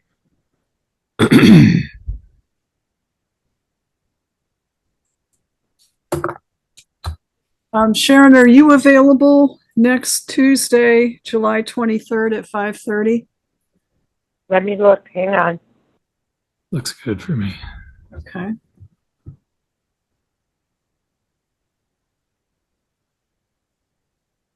Yes. Yes, Mary. Is that okay? Sorry. Yep. At what time? It's again? okay. 5:30? Yep. Yep. Okay, your box lit up, but I can't hear if you said anything. Oh, I said yes. Okay, thank you. So, that's okay for the rest of us. So why don't we set the tax rate and ask Bill to warn it for next week, Tuesday, July 23rd at 5:30 here at the town hall. Okay. So that takes care of item D. So a question on that, because having only been through that rodeo once, if we were deciding as to whether we could or should apply some capital improvement fund money towards our bond, is that something that we would be taking up in that meeting and figuring out that night, or how does that work? I think we would have to get the voters' permission in March, or Capital, to It- use the we- money for what, Matt? To pay down the bond. Or to Yeah. make payments So- on the bond. Yeah, I mean, I guess I haven't heard that discussion yet. There hasn't been one. That's why I'm But raising the no, question. yeah, Yeah. normally, I mean, Carrie's brought up the question of, we've got a surplus carrying over. Can we return some of that money to the taxpayer? Taxpayers have voted in the past that the surplus is, goes into the capital improvement fund. We don't know what the balance of that fund is right now, but it seems like if we were going to try to impact the tax rate, that might be the way we could and should do it. Except we can't without the voters' approval. Well, I don't know. We have. That's capital expense. no, the capital improvement money we have spent without voter approval. They gave us It's permission to capital. spend that. Capital So, project. so we put the capital improvement money into the, when we voted as a board to use $771,000, I believe, of that toward the new We building. did. And we included that in there, but we have spent like monies to pay for a highway truck, or we spent money to do the, grant or do the trail work at Northwood. So we could say we were going to do that, but I'm awful leery about using that money. It's a short-lived reprieve, and it doesn't amount to that much, where if we spend that and then we have to go borrow money to do something No, because I understand. you know what I'm saying? Yeah. Yeah. I We- think, we have- I we think have we're to gonna, know we need to know what our balance is first, and then we yeah, have to and decide we've how been much. struggling with trying to find the years, but- expenditures that we've approved over the past several years, which we didn't put the sticky notes on the door like The we should have. reality is, of course, people, have concerns about what's going to happen with taxes, and when these bond payments start hitting the tax rate, that's also going to have an And impact. So- unfortunately that we're going to have, we have spent certain amount of money out of the cash to open. The voters approved us to use that additional money Right. toward the bond for Center Station. And I don't know how many, if this is the last year that we have payments coming out of that. I think we're getting close. We're going to kind of get whacked for two, because I think there's going to be like the new building and then the old building, and they're going to be but the old building will be a very short-lived bond. It's only going to be like 7 or 8 years and then it's gone, because we've paid the majority of the 20 years. So I think some of this stuff, I've just added it to my list about whether we can, my list to talk with Kevin about, so I'll have an answer when we're here. I mean, yeah, it makes sense. I mean, we have approved, Yeah. capital improvement expenditures as a group. Yeah. I think tonight, without taking a vote, we've kind of authorized the expenditure of the monies to pay for the security system. We did vote. We did vote on We that. voted, So- so, I mean, There again, that's going to have an impact on how much we actually have available. right. Right. So, because one of the things we do know is there was 345 or 50,000 over on the 1% money, and that's kind of there. Mhm. That hasn't been earmarked for anything. The actual amounts that come out of the other budgets that are going in, and some of the overages, like the delinquent tax amounts that were collected are higher. So some of that stuff, once you weigh that all out, Carrie came up with a figure of right around 751 for everything totaled, and then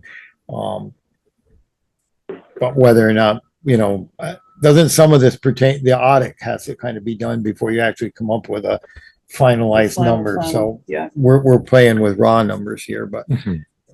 I don't know. There's a lot of options. I just don't know what's the best. I mean, it looks good to try to do something, and if we can cover the first year's bond payments, and we have this, by the time they come due, I'm not, that would May be be good. able to, because I think it's interest only for the first year, right? Right. And then after that, the in principals are- capital improvements are things that have long duration, and obviously, if we were paying off the bond with some of that, that's gone to a building that's Yeah. gonna be there, and so that would be a valid use. I just have to be careful that we don't spend what we don't spend that, have. well, it's just that we're having a hard time coming up with that actual number, because some pieces change from time to time, but I think that's might be a good way to go. I wouldn't spend all of it though. I would never figure on spending the entire 700,000. I We think could we get should. another year of relief and that would be, All right, especially so- with during those overlap years. Right, if we can to minimize the overlap years would be great. And anything we can do, that would be really helpful. Okay, so all for discussion, and I will see what I can dig out about that $85,000 grant, because I think I have pretty good notes on it. Okay, anything else for our town clerk and treasurer? Well, I wasn't done yet. I was Oh, just waiting. sorry. Stop. Okay. We're just trying to boot you out the door early. So I've been talking with Teresa Mealy, and we're trying to move forward on some of the personnel policies that affect what we do for payroll.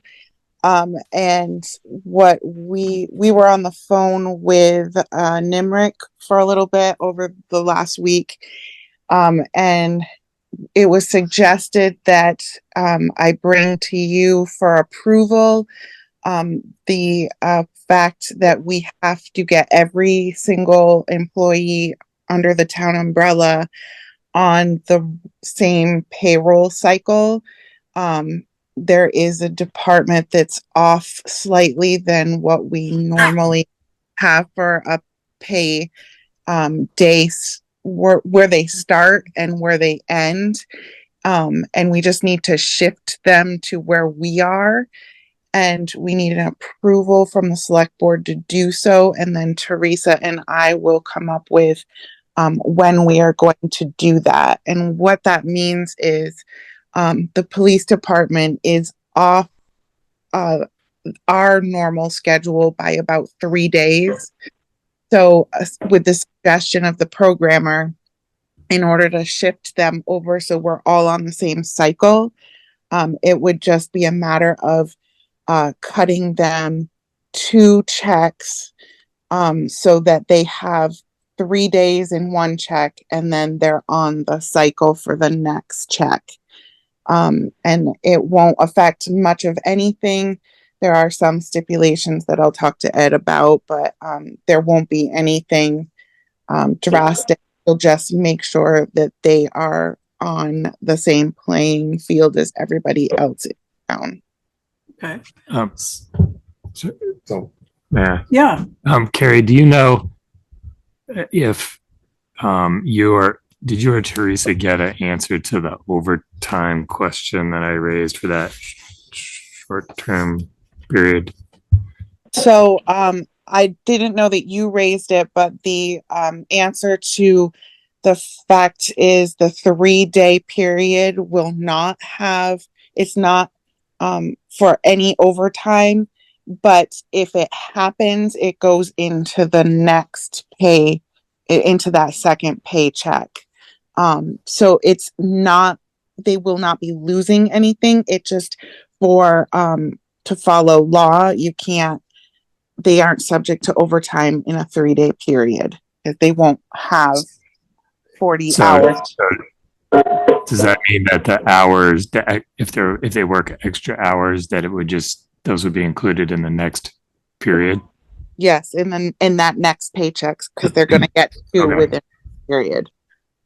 Okay. So is that something we have to vote on? It sounds it. I move that we authorize Kari to adjust PD's pay cycle to coincide with the rest of the departments. And I got a smile out of the chief. So And there's no opposition here among the 2 officers, 3 officers, it was, 4. Prior clerk and treasurer who made me do that. So. Okay, all right. Is there a second to the motion? Second. Motion's made and seconded. Any further discussion? If not, all in favor of the motion, please say aye. Aye. Aye. Aye.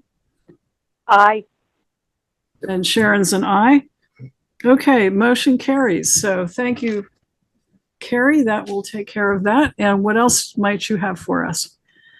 That's it. I will just wait on the 85 grand, because then I'll be able to make everything final. Okay, very good. Thank you. Sadly, Well- I have another question. Oh, Matt's got something more. Just to fulfill Ed's expectation of how many questions I'll ask in a meeting. But this one's for him too. So we're going to be discussing cooperating with some potential grants out there to involving police positions, and those grant opportunities are on a reimbursement basis. So we would be paying, although there would ultimately be no cost to the town, we would be paying the money up front on a quarterly basis and getting reimbursed each quarter. So question I raised was, well, does this pose a cash flow problem to us at some point if we're doing, say, 2 of these? Do you have any sense of that? Are you asking me? Yeah. I guess I'm trying to fill in the middle lines here. What are you, so you're asking what? If we had two employees that we have to pay, but we get reimbursed for the pay on a quarterly basis, can we make that work from a cash flow basis, or is that gonna cause us some heartache? Isn't that what, when Ed, weren't you getting CFAC money or something when you were working like that? Was they paid us quarterly, 15,000 a quarter. Yeah. They And there do. wasn't a problem with that. Right?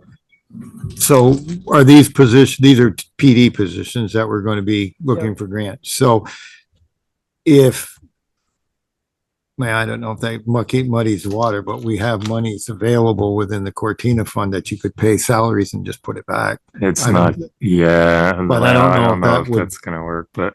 Or you just, because the town, I would think that we are not so broke that if during a quarter we paid 2 officers and that money showed a deficit in the line for salaries within the budget, and then at the end of the quarter the money's put back and then it's back to 0. And as long as at the end of the fiscal year it's back to 0. Well, it could be an issue. I mean, because our fiscal year ends, it's the end of the second quarter. It's a little bit of paperwork because you've got to show the money going out as salaries and then you're going to get it back and then reimburse it to where you took it from. But I don't think we're running that nip and tuck, are we, Kari, on funds for making payments into departments? No, I don't think so. Plus I think it works that way. I'm pretty sure it worked flawlessly with when Ed was doing it.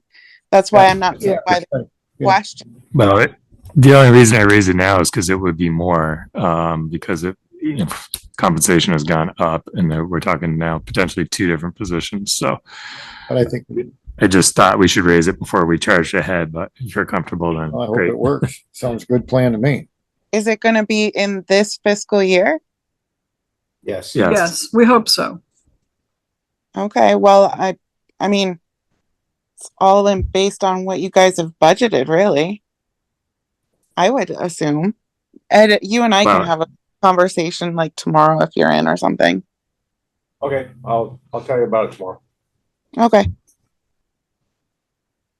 Okay, anything else? I'm all set. All right. Thank you, Kari. Thanks, Kari. Appreciate it. Mike Delehanty, Town First Constable. Good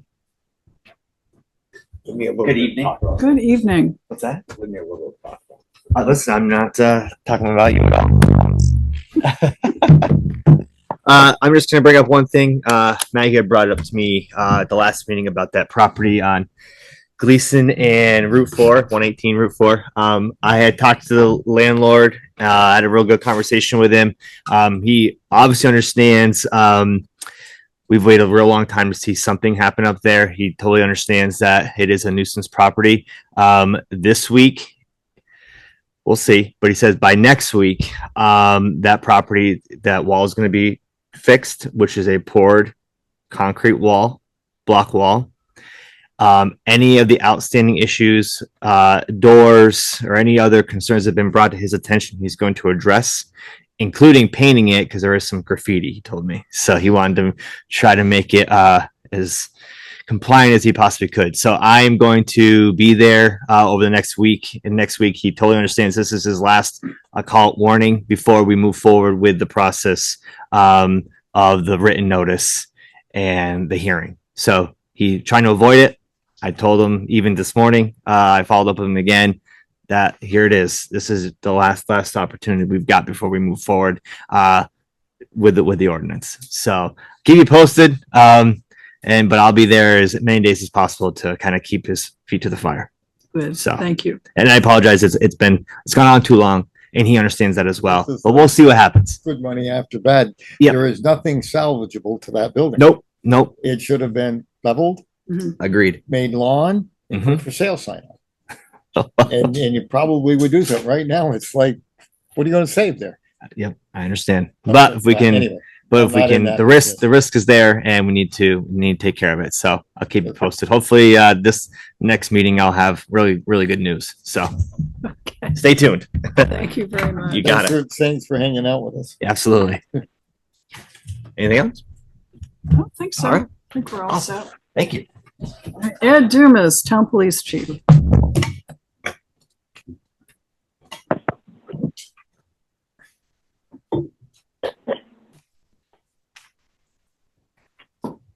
It's a lot of paper. Yeah. Cute. There you go. Goodness, you've had a busy month. We're doing them once a month now, right? Correct. We missed the last month because Lynn was on vacation, so she got it done for me now, so.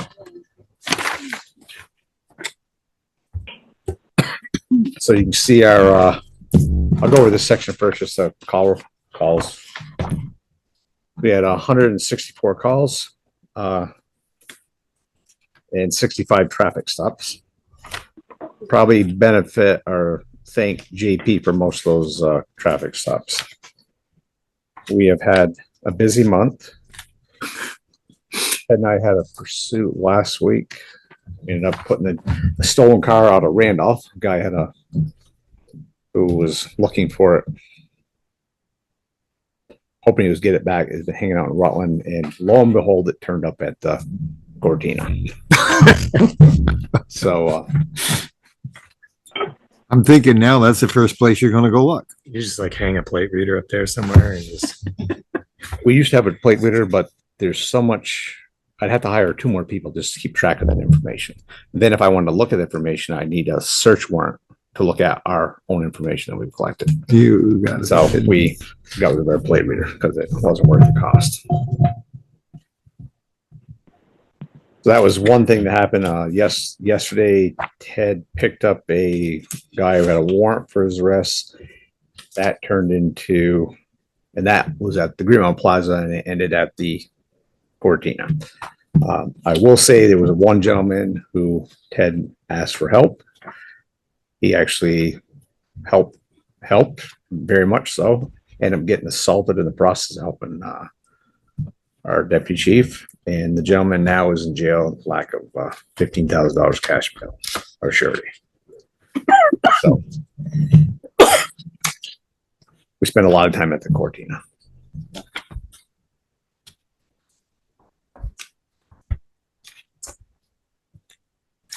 Okay. If you want any questions on this section right here. No, just thanks to everyone who's been. I have one other staying on top announcement I of gotta make. this. I have 2 granddaughters that are listening to me right now, and I told them I would say hello to Zena and Maverick because they've been watching this, making sure that I would mention their names on TV. So Excellent. yes. Very good. So ladies, We hear gotta watch that our okay? language then, huh, Chief? What's that? We gotta watch our language then. Yes, yes. No, we'll talk about anything Ted's been investigating. Or correct. Okay. Then we have our comparison chart. Yes. We're running neck and neck probably with 2022, which was our busiest month or busiest year. Alrighty. We're over 1,200 calls right now. And it's only just barely over the first year for the entire town. So it really hasn't gotten much better, has it? No. No, it has not. Double in January. I think if the Cortina would take lessons from Bridge House and how to run a homeless shelter, or if they want to help people on what needs to happen, I'm pretty sure the state pays Stockton Security for 24-hour service. I don't know if they do 24 hours. I don't think he has the manpower to do it. And I don't, as far as like JP's talking about keeping the back doors secured, if they were alarmed and secured and there was someone there 24/7 says, nope, kids outside, go to the front, make them go to the front, have alarms on the back so that alarm goes off every time, wakes everybody up.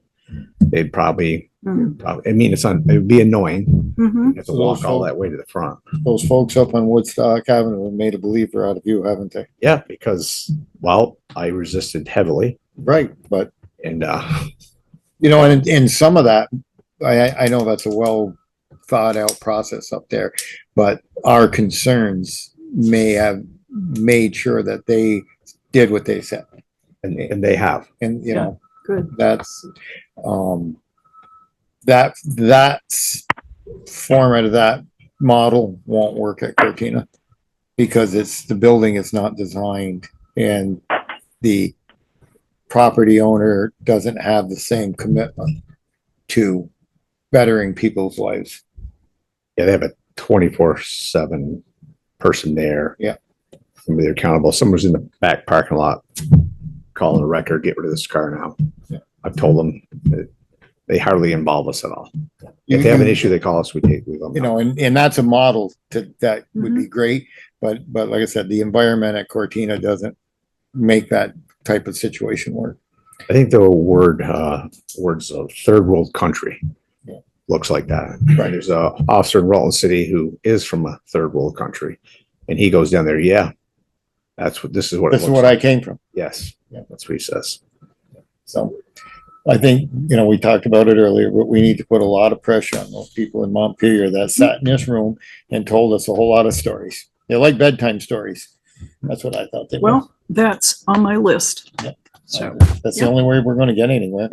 And if we don't get anywhere, I think I don't like doing business with the news, but we need to get it out there. If we have to have them here again, and maybe we can get the people from Channel 3 or somebody want to come and sit down and listen to this. I think we will be seeing an article in 7 days. I got an email today. This is 4 years of a lot of talk and not much else. So, correct. Yeah, I think I should tell you folks something. I know Mary's aware of it. Chris Loris is putting together a committee to look into everything, because what it's affecting us is also affecting them, and they're not feeling like we're getting anywhere with the people that own it. When you ask, when the original owner was asked, he said, well, I don't own it. I sold it to my daughter. So when somebody said to him, well, isn't it an LLC? And he said, yes. And they said, oh, well, are you part of the LLC? And he said, yes. He said, then you're an owner. So, people all over are fed up. And so Chris is trying to put together. The reason I was called is because I've got 40 years of working with the homeless. And so I agreed to consider it. I know we talked with Mary a little bit, and hopefully something can be done. I think their plan is to go back to the state and say, why, how come, and we're sick of being told one thing and then it's never done. So we'll see how that works out. Okay. I did actually, to follow up on that, I did run into former Mayor Loris at the library this afternoon. And the city has received a substantial grant to study homelessness in the area. And Chris wanted to make sure that Rutland Town was included because, of course, of the Cortina. So that's the background, a little bit of what Sharon is referring to. So they've already been in touch with Rutland Town, and they will be including us in the study, and maybe with some, here's where we go from here, and here's what needs to happen. So that was a bit of good news. What Chris was really shocked with, Mary, was that, and I'm not bragging, so please understand this, but there isn't a person in this area that's got 40 years working with the homeless as I do, and yet the mayor, the governor, nobody's called me. And he was concerned. He said, "You haven't been called." I said, no, I haven't. And I said, but they don't want to hear. They don't want to hear. They promise stuff and then there's no follow through. So I guess it's time the people just keep pushing. Yeah. Okay. Yep. Just keep being annoying. Anything else for our town police chief? We do have a couple of things to bring up in executive session. Do we have anything that we can bring up now from the CFAC portion? The police committee did meet earlier before the select board meeting. We did have a representative from CFAC here. You'll recall in the past, we have received a contract, and this is several years back, from CFAC to provide investigative services and to provide, basically earmark one of our officers or hire an officer for the position. At the time, it was Ed Dumas before he was full-time police chief here. We are being asked to do that again. Matt and I met with Mary Nichols, yep, the CFAC representative, and talked about the contract and what that would look like. There are a couple of moving parts here. One is she needs to apply for grant funds to provide for that. She's identified sources that will provide $60,000 and $20,000. We have questions to her about, can we, if we identify somebody and that person, is in the program for a while and then leaves, is there a withdrawal clause? And yes, there would be. So it was a lot of discussion like that. In the past, this has been a good partnership. It provides us with an additional officer, and not really, but mostly dedicated to CFAC, is investigative services. So, did I summarize that? Yes, so Okay. I would make a motion that the chief be authorized to proceed with interviewing a candidate to nominate to CFAC for their review, with hiring contingent on approved grants to cover the position. Okay. Is there a second to that I'll motion? second that. Motion's seconded. Any further discussion? We want to make sure that this person will be attached to our police department, but we need to make sure the grant funds are there to pay the person. So that's our goal. Sharon, did you have anything? Nope. Okay. All in favor of the motion, please say aye. Aye. Aye. Aye. Okay. Motion carries unanimously. So Thank you. proceed. Thank you. Want to handle the wording on the other one? We want to go into executive session for that one. Yeah, I think we wanted to do. So we have, well, Ed is here and JP and other members of our police department. And before we take up Bill, if we could do an executive session for personnel matters. and have these folks join us. Do you want to do the contract matter at the same? And a contract matter at the same time. I was just wondering how long Bill had, or if he had much. Well, we've been through the packet. How much do you have, Bill? Not a ton. This thought it'd be then. You're going to wait anyway. I don't know. We hashed it out. You're going to have to be here to shut this off because there's 3 rocket science here never can figure it out. I just closed the thing. Come back 2 days later and it's still recording. I do have a few things. They won't be major, but we need to talk about them. So Okay. So I'll take a motion to go into executive session for a personnel and a contract matter. Motion's made. Second. Motion's made and seconded. All in favor, please say aye. Aye. Aye. And Sharon's aye. So, executive session. Yep. Back on the record at, 8:40. 2.5. 2.5. Is there a motion? I move that we authorize the police chief to hire for a grant-funded directed patrol position. Second. Motion's been made and seconded. Discussion? If none, all in favor of the motion, please say aye. Aye. Aye. Aye. Okay, motion carries. All right, now back on the agenda. Bill Sweet, Town Administrator. Hi, Bill.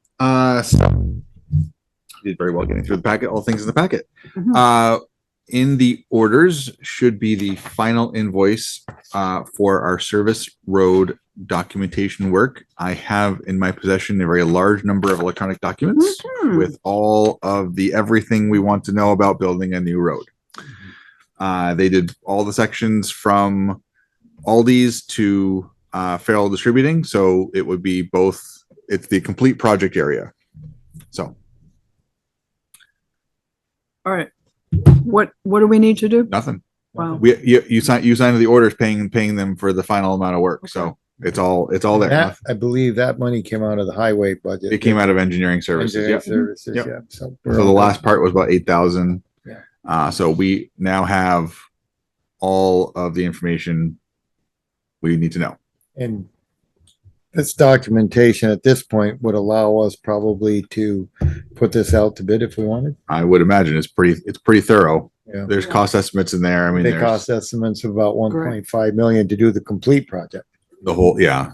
So the whole thing to connect the two, to connect Farrell Road to this road that does not have a name. Yeah. Yep. So we need to take and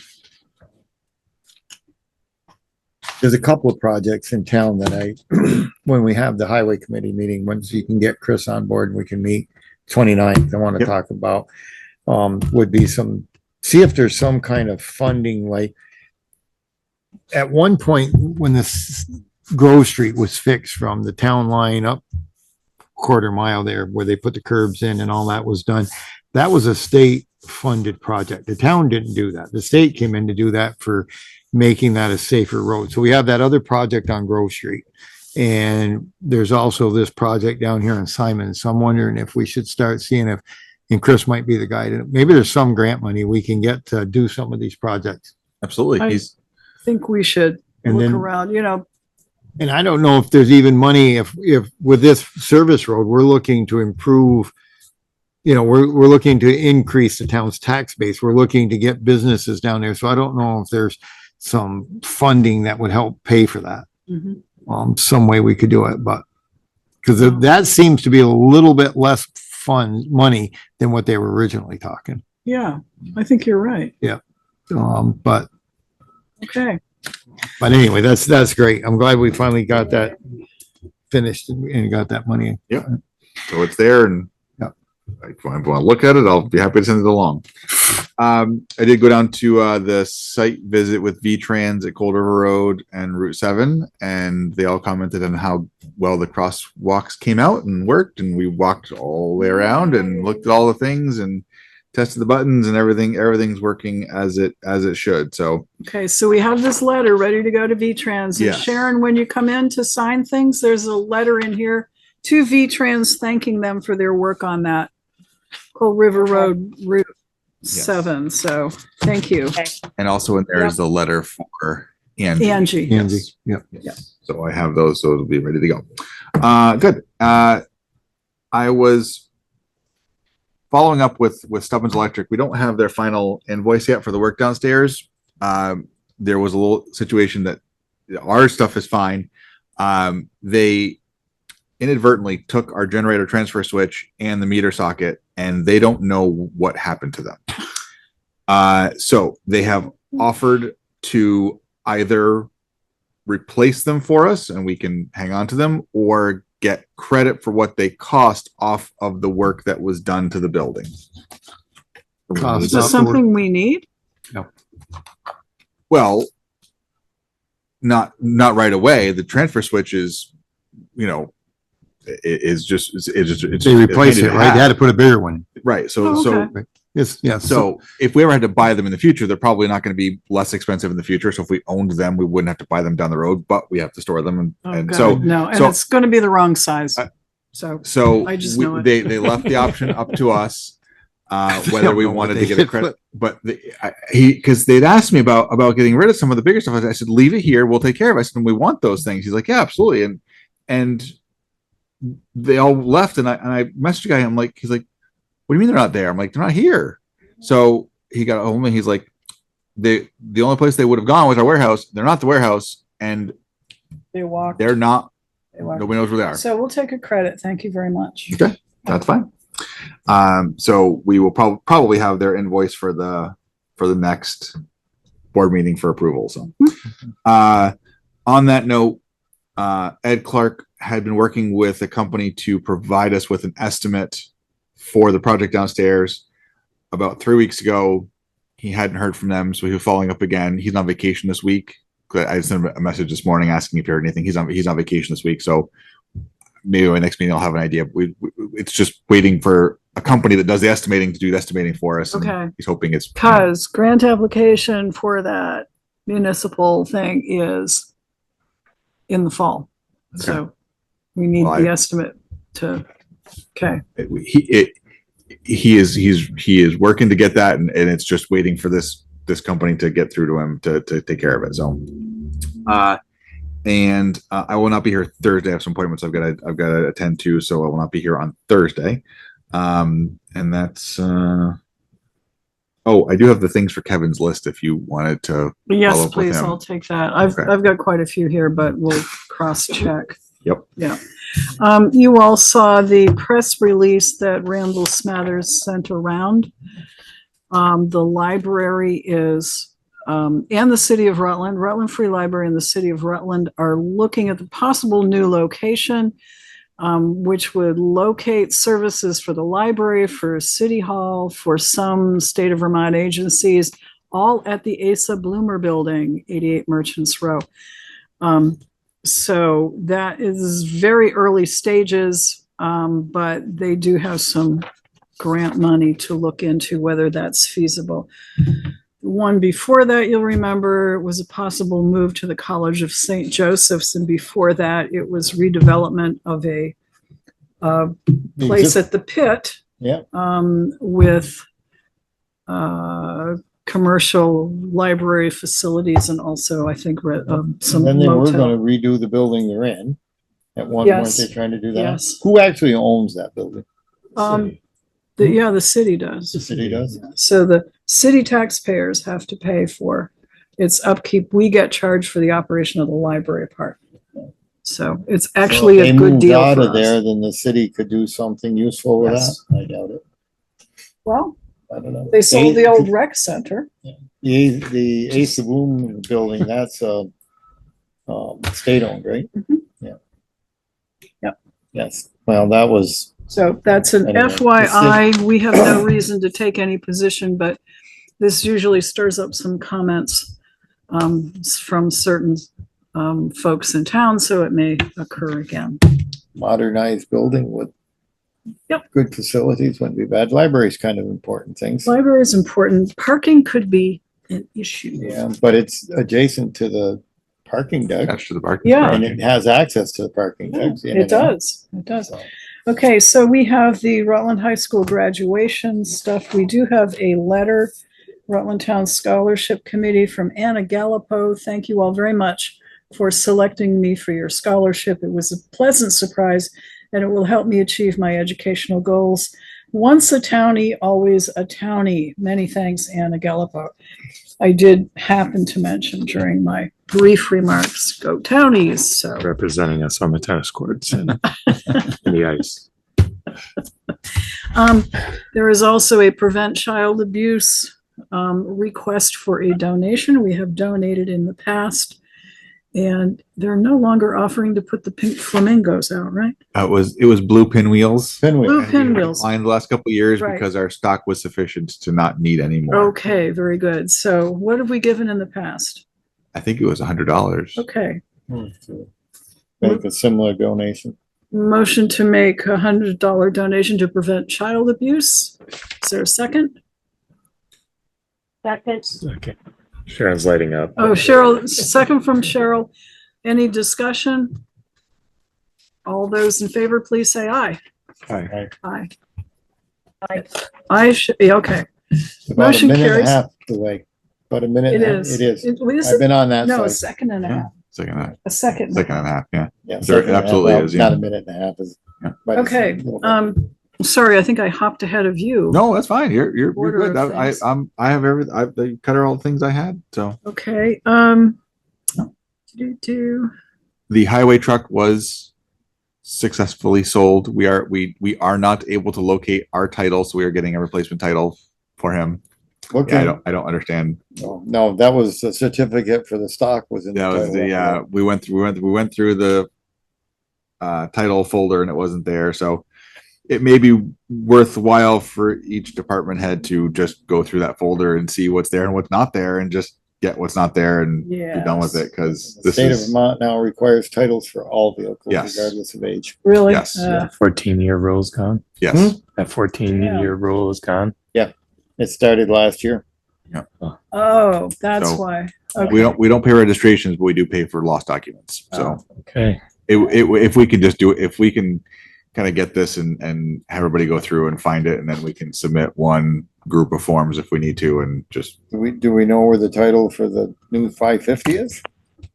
Dave's new truck. I think it's in that folder. Yeah, there's a lot. in that Dave's folder. 250 that he just, or 350 he just got, but the one before that, that came. I as a wasn't transition. looking for that when I was going through the folder. I was looking for you know, this truck. titles So should really go in the town clerk's office. they are. Okay. They are. There's a folder in there. Okay. Yeah. But Good. have everybody go through and make sure that all of their vehicles. And I can are guarantee you, represented. you dig through that highway garage in a file cabinet up there somewhere tucked in a corner that you'll find that title. Well, That's Dave true. did attempt to locate it, and he Right. was not successful. So But who knows? Committee reports. We've reported on the police committee. Was there anything else we had from that? Our highway was before the last meeting. Well, they asked us to look at the possible change in the pension Oh, right. program. So we'll hear more on that later. Yeah, it would give the police, well, first responders, but basically pretty much the police officers are the only ones in town who would qualify. It would increase the benefits to the police officers, but also, of course, the employer's contribution from the town. And a decision has to be made by September 30th, when the state has to be notified, or VEMR's has to be notified in order for this change to take effect, if we want it, for July 1st, 2025. So we'll hear about this again. But there is going to be a request to increase the benefits for the police department.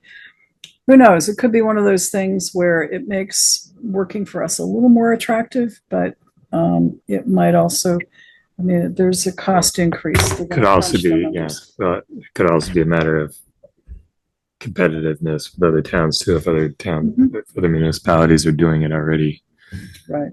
Yeah. we should know that as well. Do we have any other committee meetings? we, not a meeting, but we had an invoice emailed to us from Teresa. Oh, I think it was within the amount that we had previously authorized, so I don't know if we need to vote on it, or we just send it to Kari and say, it's within the It, amount, so now I think, we probably, actually, because it wasn't here in front of us. Well, no, wait a minute. she only emailed it to us. I don't know if she sent it to Kari. I'm not sure why. I just noticed when I was looking back at my emails, it was just us that was on it. Yeah. Okay. Well, Definitely more likely to get paid if it goes to that office. right.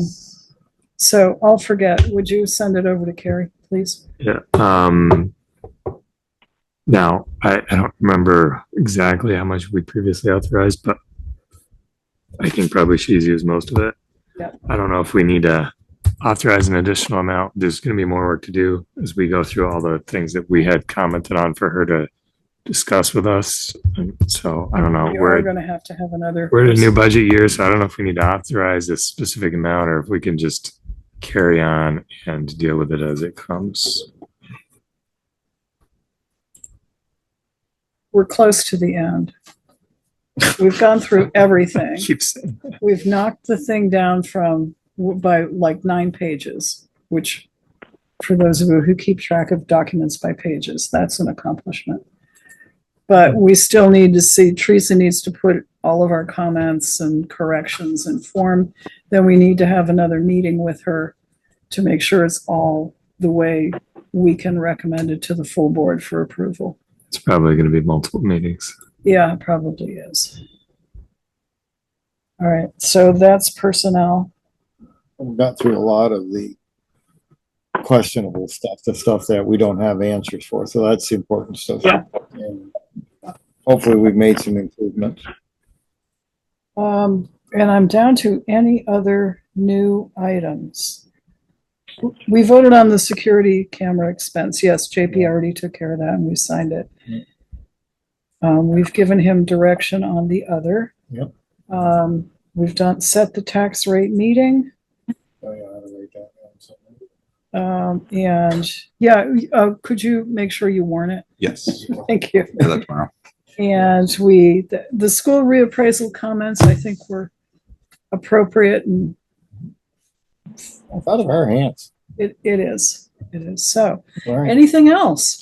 Move to I adjourn. did. Oh, sorry. Go ahead. Just comment. I did get in touch with somebody who's involved with 8th grade fundraising for next year regarding the townwide celebration. Mm-hmm. So I told them, look, there's opportunities out there if you want to, put it to the kids, get a sign up, make sure you got a crew, and then let me know and can hook them up with some work. I told them last year, it was manning the food table, running food from the grill, so maybe monitoring the tractor rides, having an attendant there to work those doors and whatnot. Killington had let one of their members take their grill. They weren't going to be using it anymore, so their member has offered it to us for that day. So we're going to have that big grill for that day. That's a huge one. It is. Is that gas? Yes. Okay. Yes. It was hotter than hell to work on too. Just saying. Well, it's cooked a lot of food. 2 years, 2 years ago. Yeah. Yeah. So right now we have our fire department's grill and the rec department's grill. Well, I was thinking we have Mike's grill, and we could leave the fire one at the fire station because it's down here, and rather than just driving back and forth, we use Killington's, and that would take the place of that. If that's okay. It's kind of up to Sharon. Do we want to borrow Killington's fire department grill or use our own? I mean, our own is,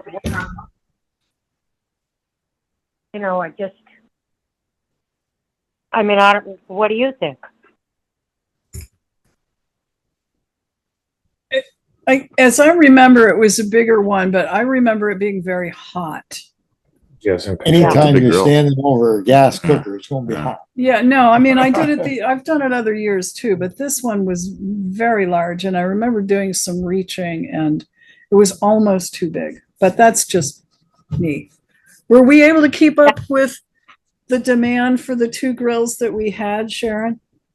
Yeah, we did. I mean, I wasn't there last year. I was in the hospital. So, Oh, right. Okay. But the year before you were. yeah, and it was fine. We kept up with it. Well, nobody complained. Okay.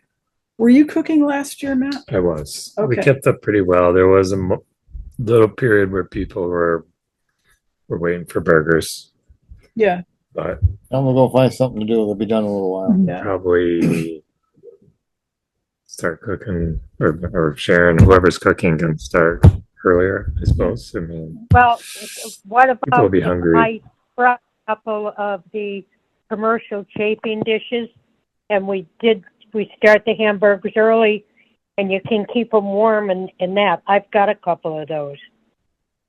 They're the big commercial ones, you know, with the candle stuff underneath just to keep it warm. Yeah. I mean, I think people come and go from that event. So if you're there, if you happen to be there at, say, 11 o'clock, and maybe it's a little bit early for lunch, but you see there's burgers, you're like, oh, I'll go grab one now. And so I don't think we have to worry about doing it too early, really. This is all mine. Yeah. So, well, time to think about it. Yeah. Still, The offer's there to us if we want. okay. Appreciate it. That's all I got. And I think there was a motion to adjourn by Joey, seconded by Sharon. Yeah, that's good. That's what I heard. All in favor of adjourning, please say aye. Aye. Aye. Okay. Okay, thank you all. Have a great evening.